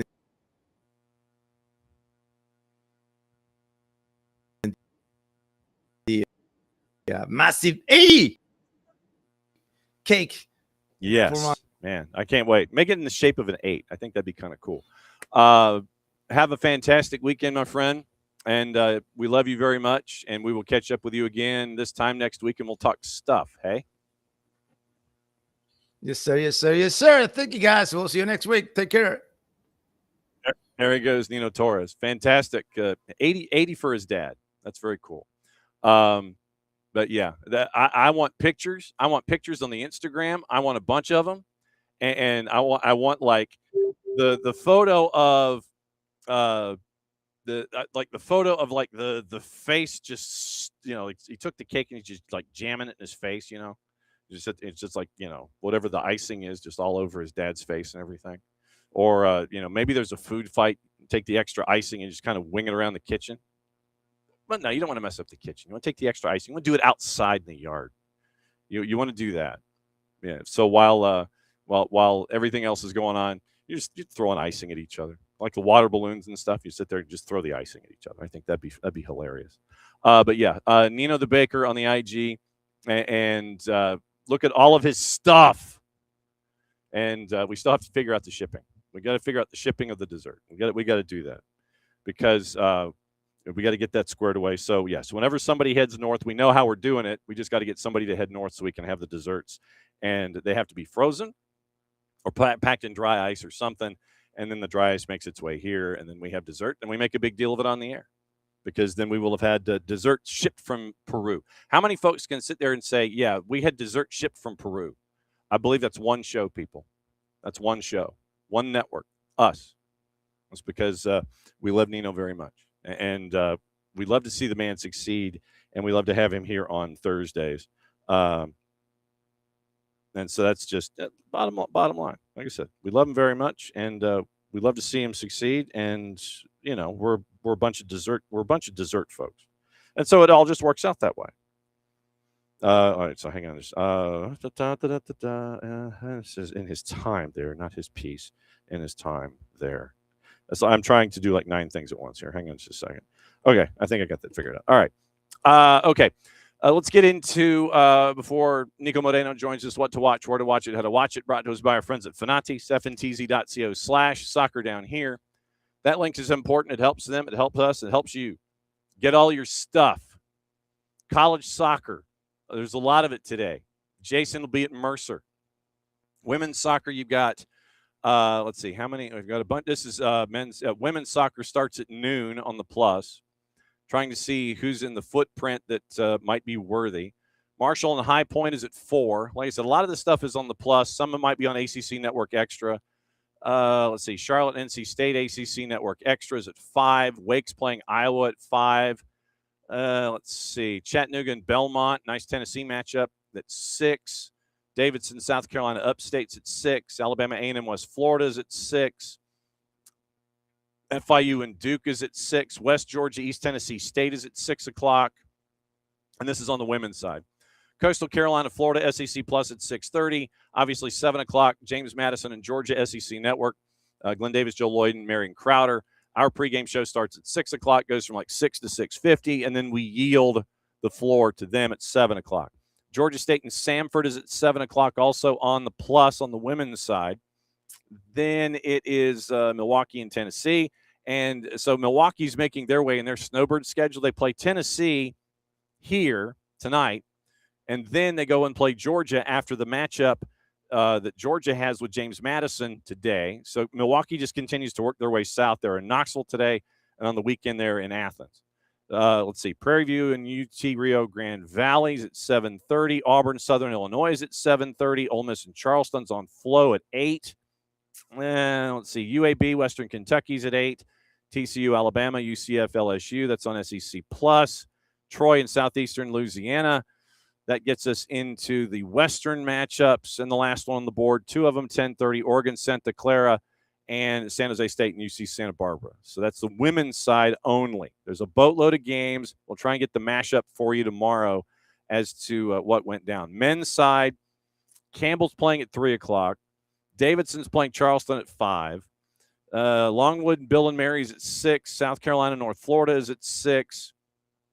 Etsu's playing Queens at 6. NC Asheville, Northern Kentucky's at 6. 7 o'clock is when it kind of kicks in earnest. Florida Atlantic and Mercer. Once again, Jason's on the call on ESPN Plus for that one. It is UCLA and Virginia on ACC Network Extras at 7 o'clock. Maryland and Pitt. FIU and Creighton. Air Force and Army, 7 o'clock, ESPN Plus on the men's side. West Virginia and Charlotte, DePaul and Bradley. Wofford, Gardner Webb. 7:10, Fairfield and Marshall. North Carolina, Georgetown at 7:30. It is San Francisco and Wake at 7:30. A lot of the Big Ten activity starts at 8 o'clock Eastern time. Chicago State and Lindenwood's also at 8. 8:30, the men's side, UTRGV, or the men's side, UTRGV and West Florida, Cal Poly in Denver, and then the late game is at 10:30, Grand Canyon and Sanford on ACC Network Extras. That literally is just the college game. There's a boatload of college action today. Now, tonight, Sudamericana doubleheader on BN, Macará Santos, Botafogo Cienciano. That's at 8:30, as we were discussing. BN Español simulcasting. ESPN Deportes, La Liga, Rayo Vallecano, and Alaves is at 3 o'clock. Fox Deportes, the league we don't talk about, is at 2. Golazo Network, League One, Sheffield Wednesday, and Bradford City. The Bantams, 3 o'clock. Caribbean Cup is at 6. Defense Force and Broquis. Central American Cup, 9 and 11. Alianza Olimpia and Firpo and Alajuelense. That's at 11 o'clock. ESPN Plus simulcasting La Liga. Fox O&E simulcasting the league we don't talk about. Same for Fox Soccer Plus. One matchup in MLS Next Pro. LAFC 2, Sporting Kansas City 2. That one's at 10 o'clock. One football, MLSNextPro.com, and at Major League Soccer's YouTube channel. Paramount Plus, the League One matchup, the Caribbean Cup, and the Central American Cup. Sudamericana's on VIX, Olympia, and Vasco da Gama is at 6 o'clock. Now, once again, with Fanatis, you get all the BNs, which means you get Libertadores, Sudamericana, ties to CATV, ties to Tigo Sports, a lot of the A and B divisions in South American football. You get everything on the African continent. You get AFCON, WAFCON, AFC Champions League, all the qualifiers for various World Cup age groups. You get all of that. You also get the Portuguese League, the French League, the Polish League, and the Turkish League. They're all up and running. And that starts, once again, that's all on all the BNs. You get TVV out of Venezuela, Liga 1 Max Pro out of Peru. It is Nuestra Tele out of Chile. It is Teisei out of Argentina, and I know I'm missing somebody. So it's Liga 1, Peru. I think I got everybody. Okay, so all the stuff in Central, all the stuff in South America, and all the BNs at Fanatis at fntz.co/soccer down here. So that's your what to watch, where to watch it, and how to watch it with all the things. So that is the rundown there with all of that stuff. Let's see. Yeah, Zimmerman got a red last night, Abby. And good to have you in, OG. So there you go. But yeah, well, and OG's talking about Ian Frey and the step over and Quinn Sullivan. You know, you want to do the Allen Iverson step over, then you got to be prepared for the consequences, or hope that Ian Frey would get a bigger card and then just see what happens from there. But the one thing that Kevin Sullivan has to remember, yes, you're defending your brother in the situation. Yes, you want to jump in the pile, but sometimes you don't need to jump in the pile because you get a red card and you're not available next time out. There are times to exhibit patience and there are times to exhibit payback. That was not one. I know that at 16, you always want immediate payback in these situations. Sometimes immediate payback is not the most prudent thing to look for. Patience. There's always going to be a time. Ask the Colorado Avalanche and the Detroit Red Wings. 371 days. Claude Lemieux, Darren McCarty. Go see that documentary if you've never seen it. It's on the 4-letter. There's always a time for payback. It doesn't have to be immediate retribution. And there's no disputing that Kevin Sullivan is an incredibly talented player. But sometimes just let the action happen. Stand up for your brother and with your brother, but don't go over the edge.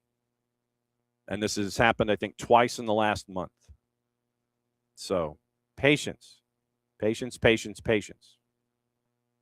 I know that you're 16, and I understand that. I was 16 400 years ago. I understand the idea of jumping in the pile and being there for your brother, whether it's blood or otherwise. Like I said, we'll see if Disco comes out with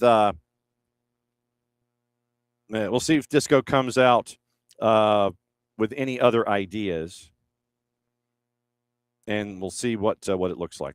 We'll see what it looks like if there's any supplementary discipline when it comes to what happens with those particular individuals and what the size of the envelope will be that is going to be overnighted from the league office and will be heading toward the headquarters in Chester, Pennsylvania of Philadelphia Union. So we'll keep an eye on all of that. Niko Moreno set to join us coming up here in just a little bit. And that will be, we're going to go over what happened last night in Major League Soccer. Obviously, we got to start right. And that's the thing, OG.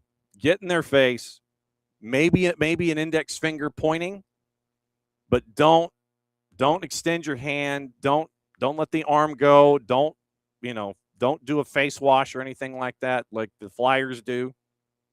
Get in their face, keep your hands to yourself, let the other person sit there and get in trouble first. That's what you got to do. All right, last half hour on a Thursday. Time to go to Seattle and find out what in the wide world of sports is going on, because the grip factor, I'm sure, is very large. We're bringing our friend Niko Moreno, Pulso Sports. So is the grip factor very large, sir? What's going on, John? The grip factor.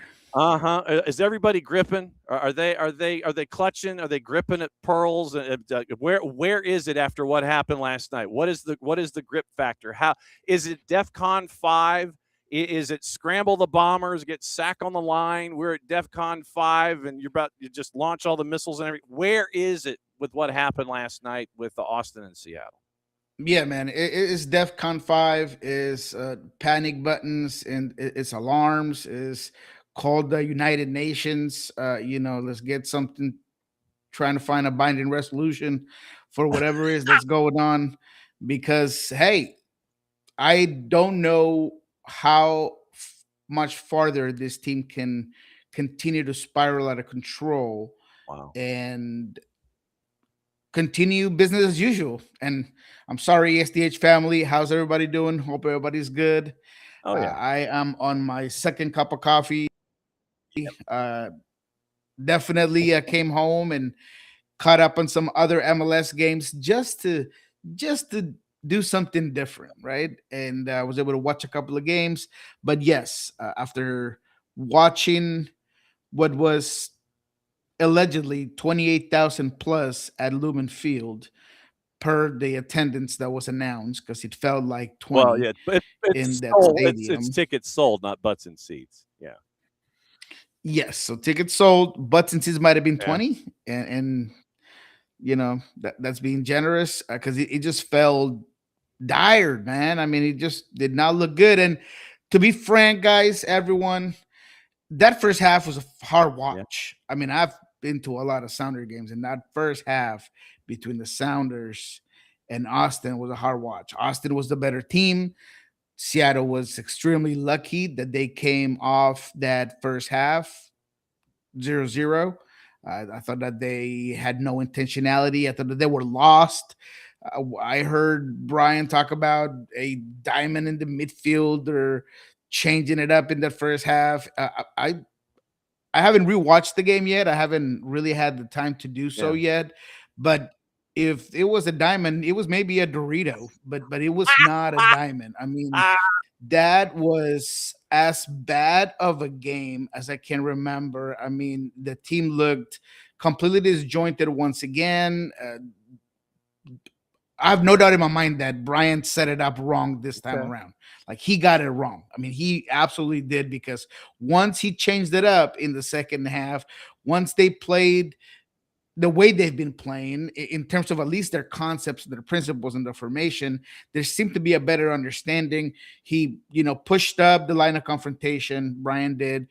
They high pressed better, and the game kind of shifted in the second half, and they were able to get some opportunities. I talked to Facundo Torres after the game, and he said, look, they started off the second half a lot better than we did, and then we had to adjust, and I think we ended up getting the win because of a couple of really good moments, and that's kind of what happened. But man, if I'm Brian Smetzer and I'm looking at that tape, I'm grabbing those tactics from that first half, burning them, and never ever talk about them ever again. Goals by Facundo Torres and Guillermo Biro, 66 and 87. Stu Hawkins gets a goal in the 90th, 2-1 the final. Starting 11, it was Andrew Thomas, left to right, Nuhu, Jackson Reagan, Kim Ki-hee, and KKR. Then you had Gomez and Alex Roldan in front of them. They were the two elements, the bottom of the Dorito were Gomez and Roldan. I guess Rusnak was the point of the Dorito there. Attack, Rothrock, Rusnak, Kingston, and then Danny Musovsky up top. And I mean, it sounds like the Hawkins goal was kind of an oh by the way. It's just like, Austin's in control. They've got the 2-0 lead, and then Hawkins gets one, and then you race back, and you're sitting there and you're trying to you're waving into the crowd and everything. But it seems like from what you're describing to me, it was more like an oh by the way, and finished up 2-1 because more of what Austin didn't do instead of what Seattle did. And yes, that there's a lot of part of that, but there's also once, as I said, in the second half, you kind of adjusted and you shifted and you played differently. Not only did you start off good, but you ended excellently because Seattle ended up on top of Austin. Austin was asking the referee, man, are you going to call this thing or what? Because, the Sounders were really on top of them, especially after the Stu Hawkins goal. So it is unfortunate that even when the team can create some opportunities and even when they have and they look like there's some life there, you still can't get the win. You give Austin their first road win of the year. You're playing the bottom of the West. I mean, in this 8-game losing streak in MLS regular season, you've lost Cascadia matches, you've lost to the worst, you've lost to the best. There's just no ending of it. And look, for your fans and your audience that might not be aware, there is an injury crisis. And you just lost Jesus Ferreira from up to 8 to 10 weeks, according to what we're being told. That might as well be season ending at this point, because I don't know if he'll come back to any games. I mean, I really can't sit here and tell you that is. So if we're cooked, as they say, why are we not starting to think who is going to be here next year? Who is going to be a good pillar, a good component moving forward so we can see what they have? Stu Hawkins should have started this game. Kim Ki-hee is 39,000 years old. Love the guy. Very, smart player, great in the locker room. He's had some health issues, but he's not going to be a guy moving forward next year. So give Stu Hawkins some time, some minutes, some very well-needed time to continue to get better and grow and do all of these things. Why are we still putting Danny Musovsky out there? He was horrible against Vancouver. Danny Musovsky was terrible against Vancouver.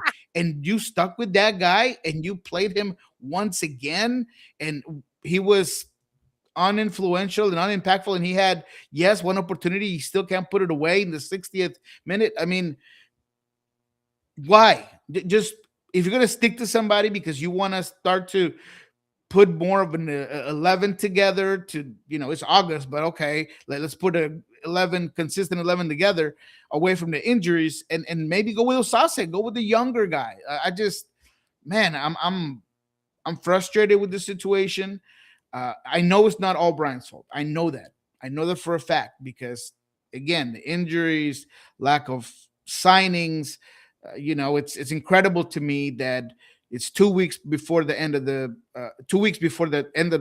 transfer window, and we still don't have guys here. And it's not about are they coming, it's why are they not here already? Yeah, you haven't done anything in the last 5 summers, which is the reason why you are where you are, right? You have not been able to replace Raul or Niko or Obed, and you continue to just dallygag when it comes to the summer window, and you're not doing what everybody else is doing. You're not doing what Vancouver was doing, and picking up guys here and there. You don't got to spend $5 million or 6 or 8 or 10, but spend 3 to 2. Spend 1. I mean, my Lord, that's all I want is just 1, right? And just continue to make your roster better. And so it's difficult, man. It's real difficult to look at this Sounders team and figure out when and how they're gonna get better. Christian Roldan, Hassani Dotson, and Jordan Morris are getting close. Brian teased them for Cincinnati. They're not gonna play against Cincinnati. They're not going to play in Cincinnati. I really don't know when they're going to play next. Christian Roldan might be the one that's farthest along, but is that enough? I don't know. They got 2 players coming in. I think I'm close to the one that they're locking in. Great. That's awesome. I mean, that should have been done a couple of weeks ago, but whatever. You're gonna bring him in. Is that gonna? I don't think so, man. You lost De La Vega. You lost Jesus. We're trying to figure out what's going on with the rest of the guys. I just, man, I don't see how this is gonna get any better. And you mentioned Cincinnati. You're a plus 301 heading to Cincinnati on Saturday night, and they're a minus 143. And unless somebody basically puts Evander in a Waymo and the Waymo goes nuts and doesn't get him to TQL, you're going to have to face that with that back line of yours. It should be plus 400. I mean, it really makes me uncomfortable to think how bad you're going to get beat if Cincinnati throws out their big dogs out there. If Vander's on a tear, Kevin Denke is going to just manhandle you because you have nobody that's physical enough in that back line. Love Stu, he's going to be great, but man, that's a grown man coming at you like a freight train. He looks like he should be in the UFC. I mean, Rampage out there.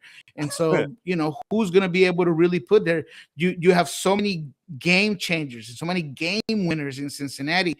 I mean, it's going to take a real miracle on ice, like, Brian likes to quote, because I just don't see it. It's just not going to be in the cards. And it's not just defensively, but, on offense, the team look, again, disjointed. The transition moments are slow. I mean, slow transitions and ineffective, and there is misunderstandings and there is miscommunications, and man, it's bad. It's bad out here.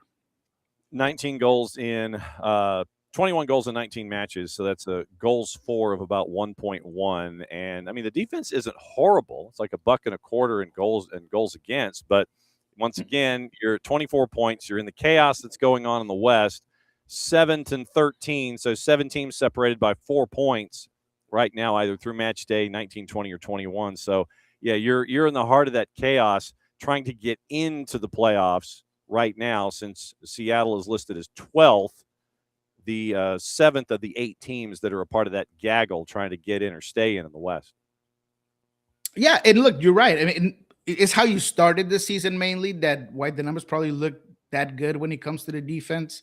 Oh, man, am I frozen? Because that is not the face that you want when I'm frozen. Oh, there it is. But look, that's why I kind of find it funny that, look, Paul Rothberg's been getting a lot of heat from people, especially the national media.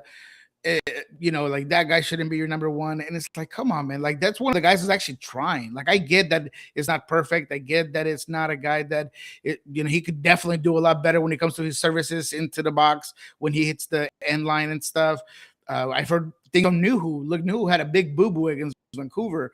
But look, without Nuhu, that defense is pretty weak, man. So you have to kind of be thankful that he's out there. I think Doyle say that is the worst soccer he's ever seen Nuhu play. That's a lie. I beg to defer, and we can have a conversation from somebody that has been watching the Nuhu train have his ups and downs ever since he was in Sounders too. So, those are the things that are kind of trying to make it work. There's a lot of young kids like Peter Kingston. I think the Alex Roldan in midfield does give you a little bit of settlement there.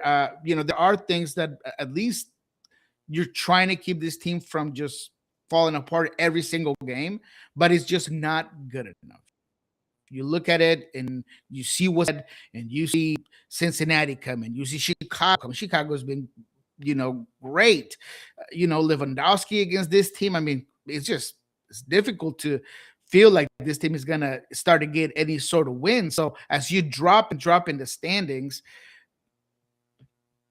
you start to think, when is it too far to really get back into it? And look, it's MLS. I get it. What you really need is a month of good soccer to fight your way back into the playoffs. And we'll see what these new signings do. Apparently, it's, one winger, one striker makes sense. Winger is a dire need right now for this team. That's probably where you're going to put most of your resources.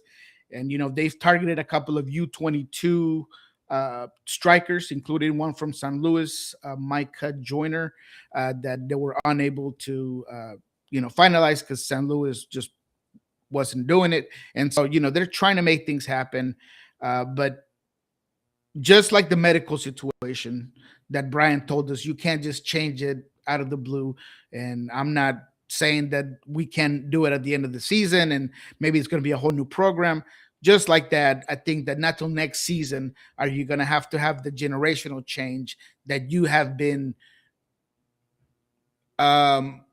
ignoring, because you could have been bringing in pieces little by little, but now you're going to have to do a complete teardown because you have been so inactive when it comes to this summer windows and when it comes to windows in general, and bringing in players outside of the academy and Tacoma Defiance. And look, in now you have to do that. So, Albert Rusnak's a guy that restruct.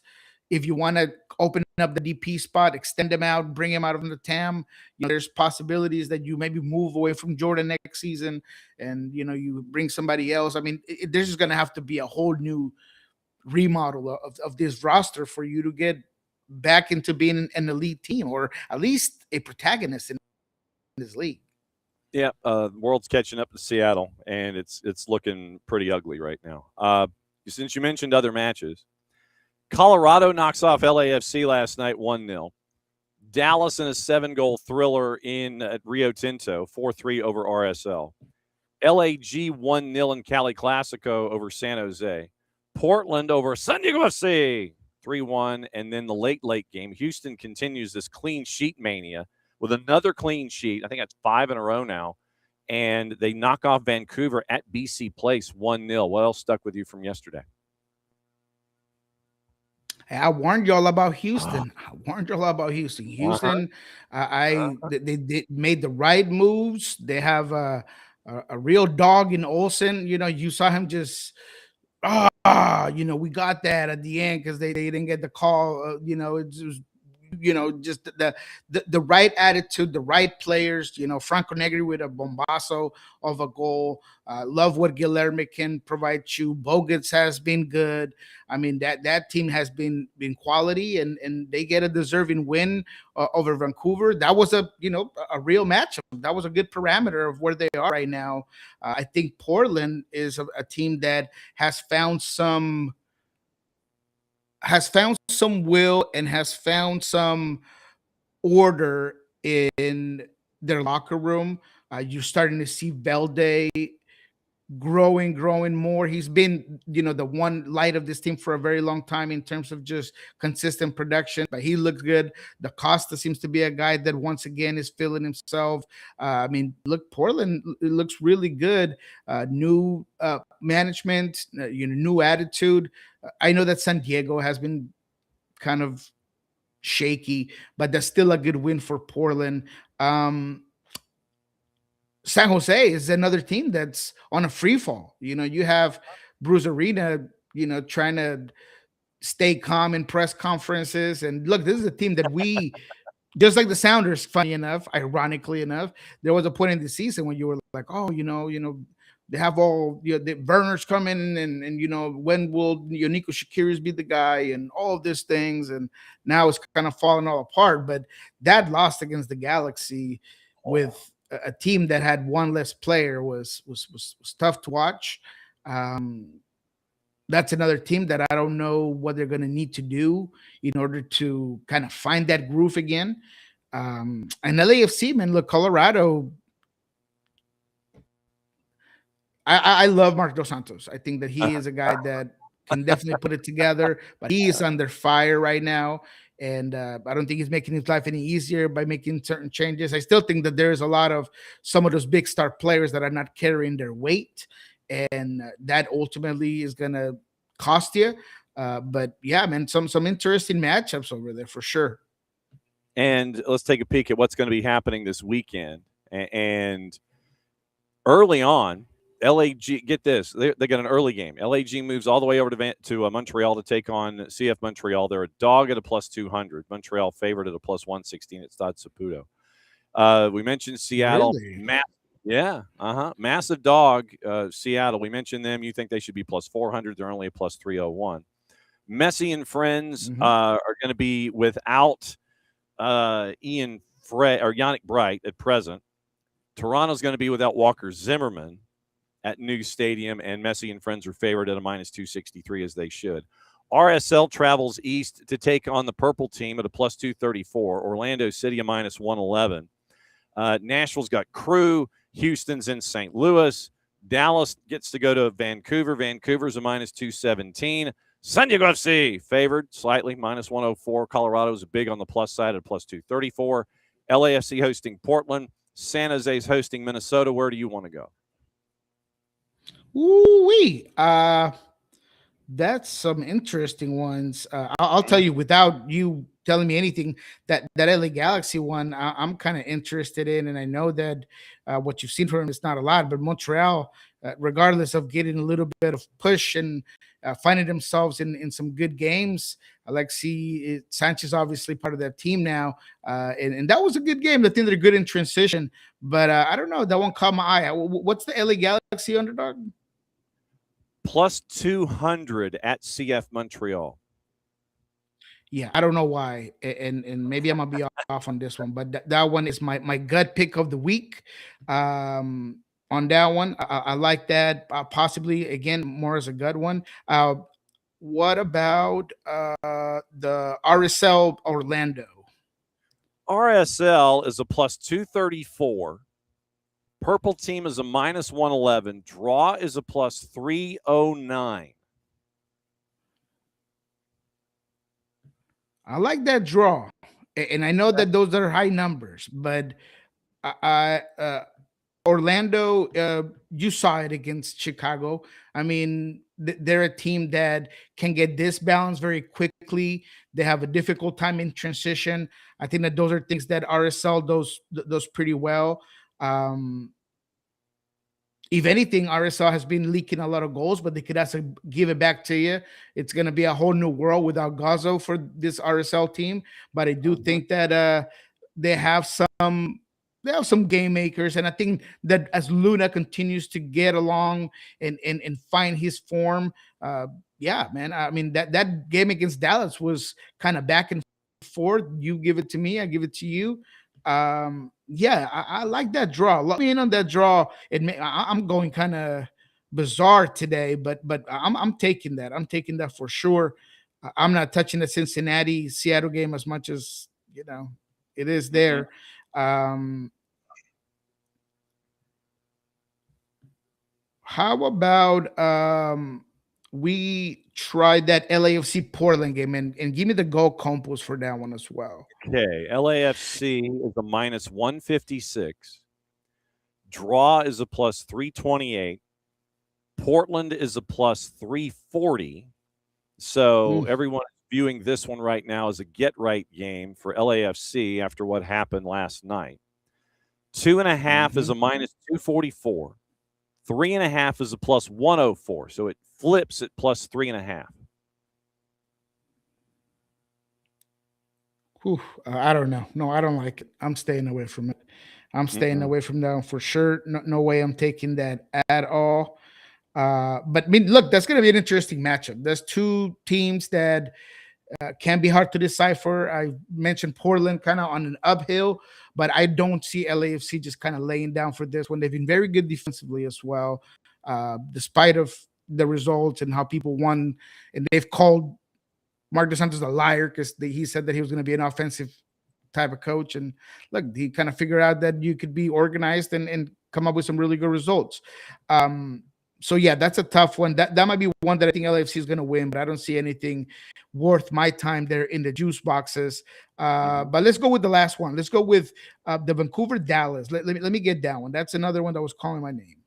Okay, Vancouver and Dallas. Vancouver a minus 217. Draws a plus 361. FC Dallas a plus 479. Oh man, you're killing me. Killing me with these. Well, what about the goal compost on that one? That's where I was dialing it up. So let's take a peek here and see what we got. 2.5 is a minus 208. They're thinking goals here. 3.5 is a plus 120. So that's where it flips pretty much.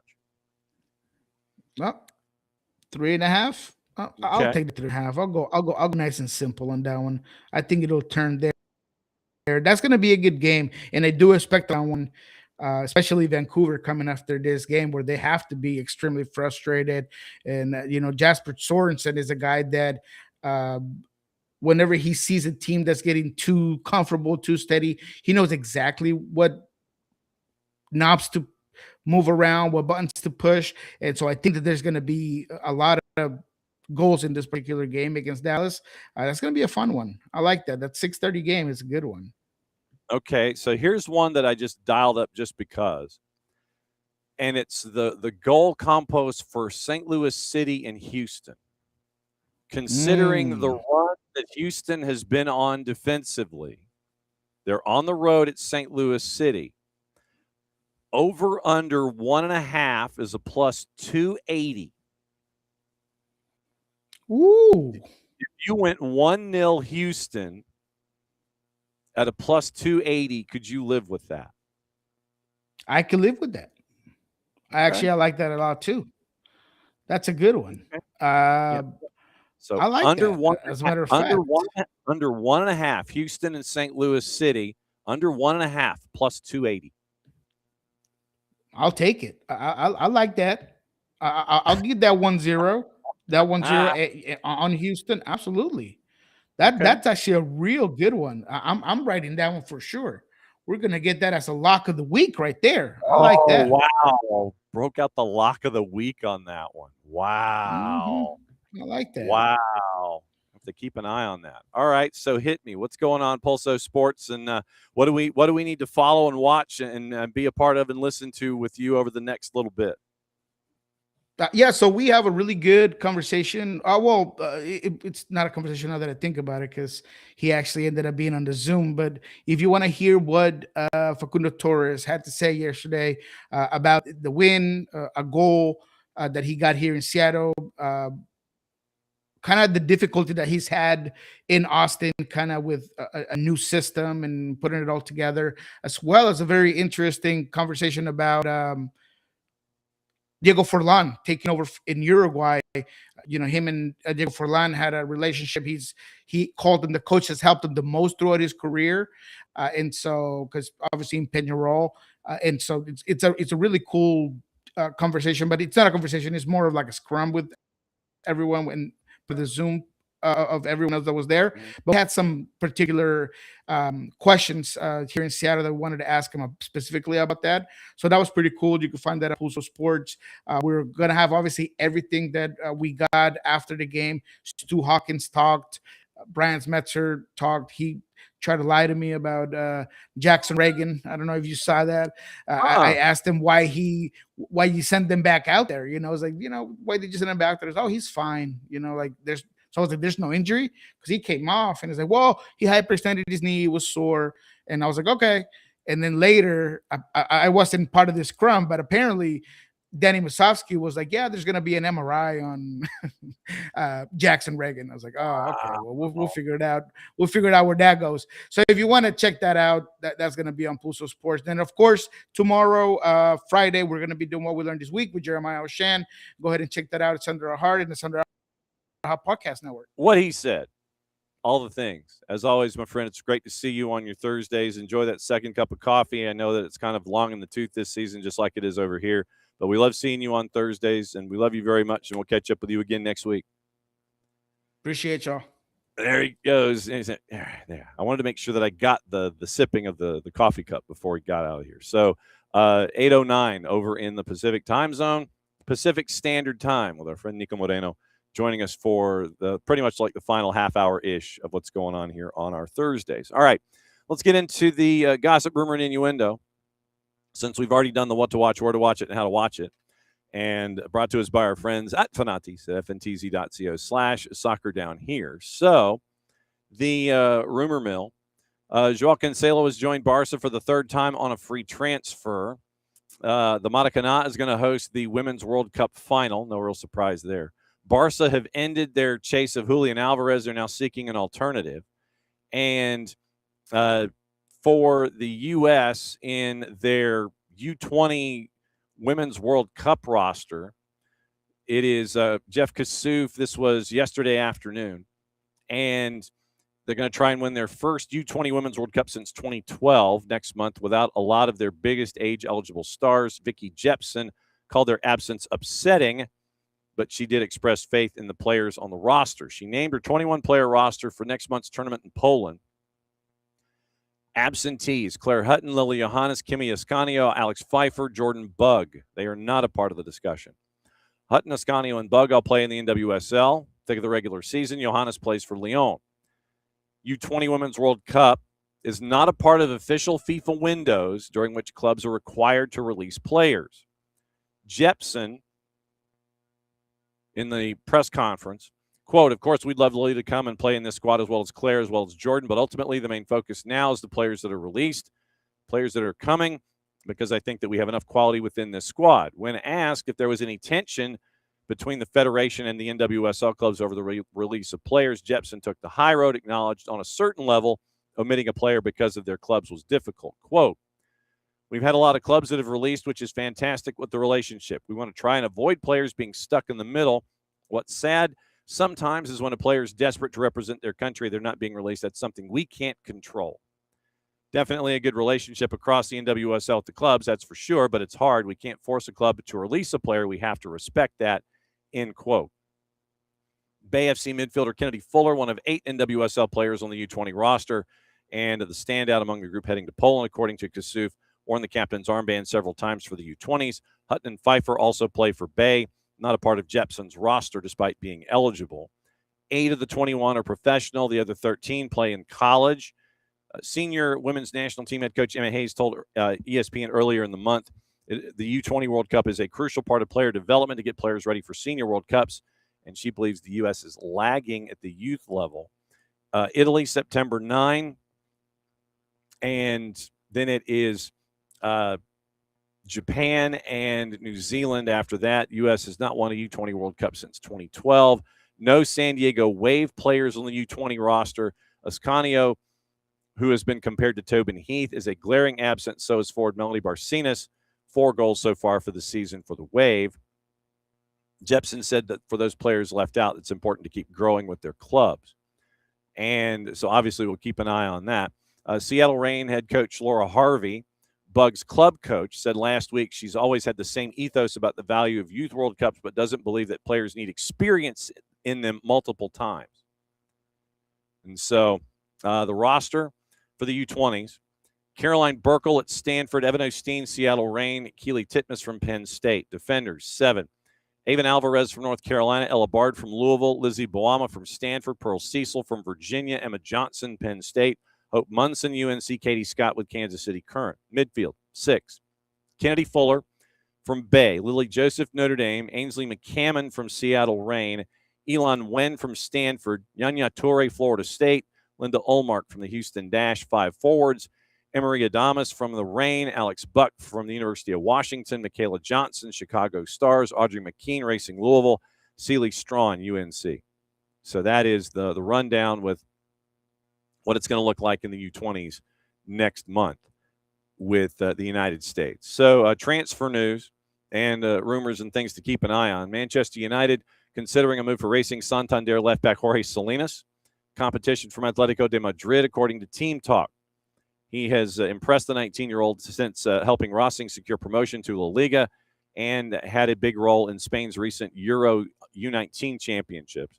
United have extensively scouted Salinas, weighing up whether to trigger the 16 million euro release clause, one of several left-back targets alongside Newcastle's Lewis Hall and Leipzig's David Raum. Liverpool set to replace Curtis Jones, who's set to join Inter Milan for £30 million with Adam Wharton, according to the Daily Mirror. There's more on this in a bit.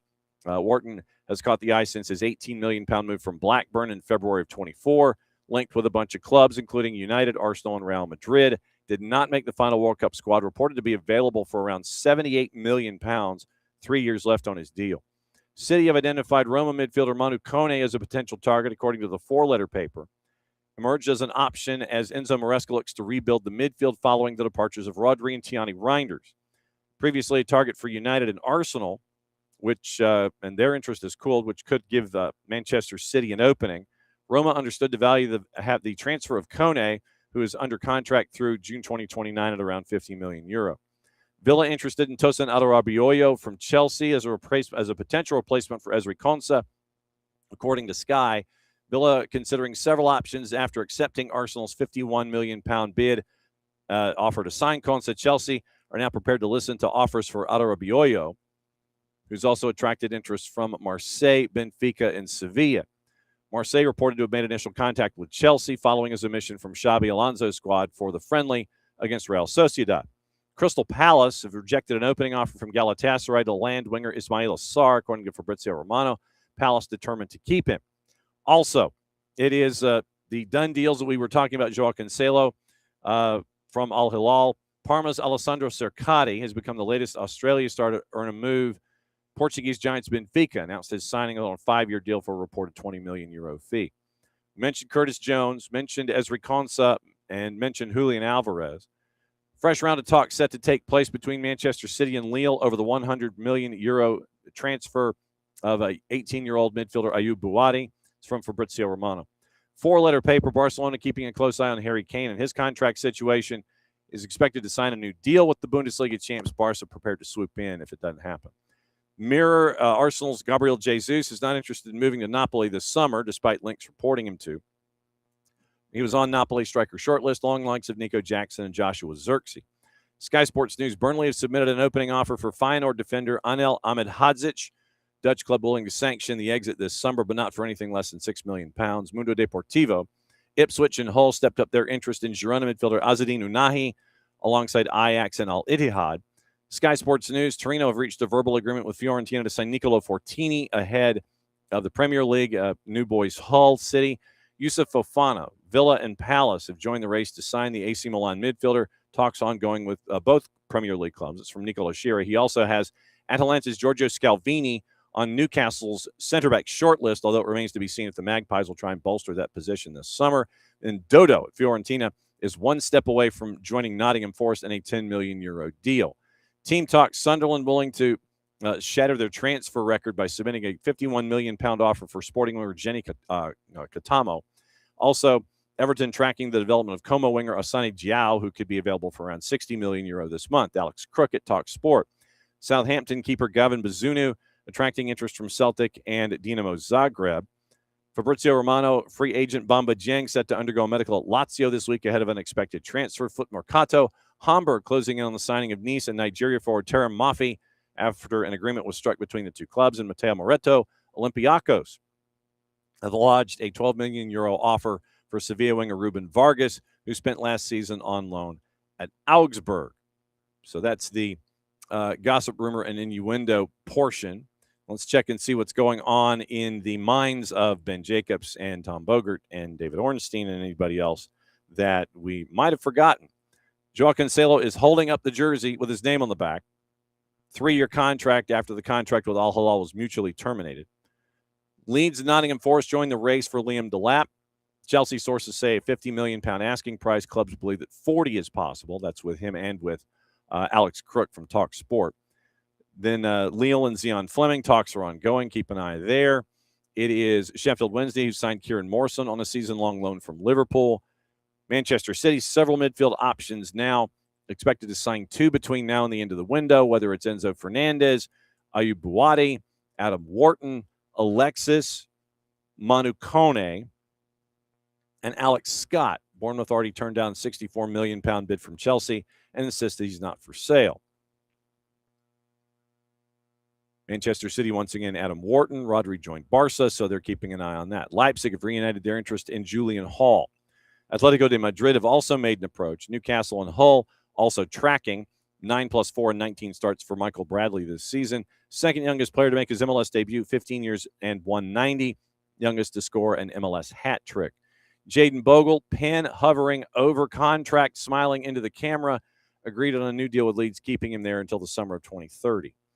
10% sell-on is part of the deal that Liverpool has accepted on Curtis Jones. €35 million written offer, 10% sell-on fee. Milan confirmed Diego Moreira, joining from Strasbourg, 50 + 21. Add-ons largely achievable. It's a record sale for Strasbourg. Strasbourg also get a sell-on minimum guaranteed payout on any future sale. €50 million plus 16 in traditional bonuses, guaranteed sell-on minimum payout of 5. So that's where Ben Jacobs has been typing this morning. Tommy Scoops, we'll see if there's anything going on domestically that we need to know about. And let's go all the way to the top. We mentioned Mark McKenzie. Xavier Gozo, we mentioned that one yesterday. Colin Gusky, we did not mention this one. Colin Gusky looking to have a deal finalized with RSL on loan from Orlando City. 16 first-team appearances in his career so far. Potential for more minutes at RSL. Keep an eye on that one. Colin Gusky and RSL. Very, very intriguing there to see what would happen with all of that. So let's see if there's anything else domestically with or internationally with David Ornstein, since we have the other part locked in. Arsenal closing in on the deal to sign Ezri Konsa from Aston Villa. Let's see. Agreement was reached at $51 million plus add-ons. Spurs working on a double deal to sign Savinho and Omar Marmoush from Manchester City. They want to land them both. Not done, but talks with Manchester City are advancing. Manchester City inquired about Adam Wharton. We're told he's not available this summer among the candidates on the recruitment list, but Crystal Palace have no intention of selling before the deadline. Newcastle also completed the agreement on their new £190 million training complex. They purchased the Woolsington Hall estate to build an elite first team and academy facilities, subject to the planning permission, and Newcastle would move in for the 29-30 year. And we mentioned the conversation about Alan Elias with the Palmeiras in Manchester City, keeping an eye on that one in the €100 million category. All right, so once again, reminders, 6 o'clock pregame show inside Sanford Stadium, and it's going to be James Madison and UGA. It's great to catch up with Coach Walters this morning. You'll hear a little bit of that interview. You'll hear a little bit of our Marion Crowder interview, and you'll hear a little bit of the Kadani McAlpine interview. Maddie and I will be there 6 o'clock to about 6:50. Starting lineups, go over last year, go over the expectations this year. Fun Belt versus SEC. Two friends in the business that know what this kind of an event can mean. North of 30,000. Marion Crowder told us yesterday, north of 30,000 tickets distributed so far. Keep going. So Maddie and I will be there. We'll have your full coverage, and we will have that for you tomorrow as a part of Friday. But a big night, soccer in Sanford, 6 to 6:50 will be us. We hand it off to Glenn Davis, Joe Lloyden, and Marion Crowder for 7 o'clock SEC Network. If you're not there, watch. See the night unfold in Athens. And apparently they're going to be fireworks after, so post-game should be interesting. But we'll have that for you tomorrow. Once again, thanks to everybody at James Madison for making that interview go down on a match day. I know how some coaches on match days want to be locked in on task at hand. But once again, thanks to Coach Walters for hopping on with us. And Nino and Niko, as always, thanks for hopping on with them. Thank you, Alex and Abby and the OG and Lokeville. And who else have I missed this morning? I'm trying to see if there's anybody that I might have missed. David and Abby. So David, Abby, OG, Alex discussing, throwing hands with your brother, and you kind of watching that happen, and Abby as well. So thanks to all of y'all, and thanks for dropping by as you always do. Back at it again, 9:05 in the morning, and we'll get you set up for the weekend. We've got all your juice boxes laid out. We'll look at the cruise. We'll look at who's going to join us, who's going to crash the party, and we're going to talk about what happens tonight in Athens, tomorrow morning on the morning show on SDH AM. So since it is the end of the show, that means one thing. It means I get to do this. Mucha Platiel, play it safe. Back at it again, less than 22 hours. We break down soccer in Sanford and get you ready for the weekend. Mucha Platiel means I get to do this.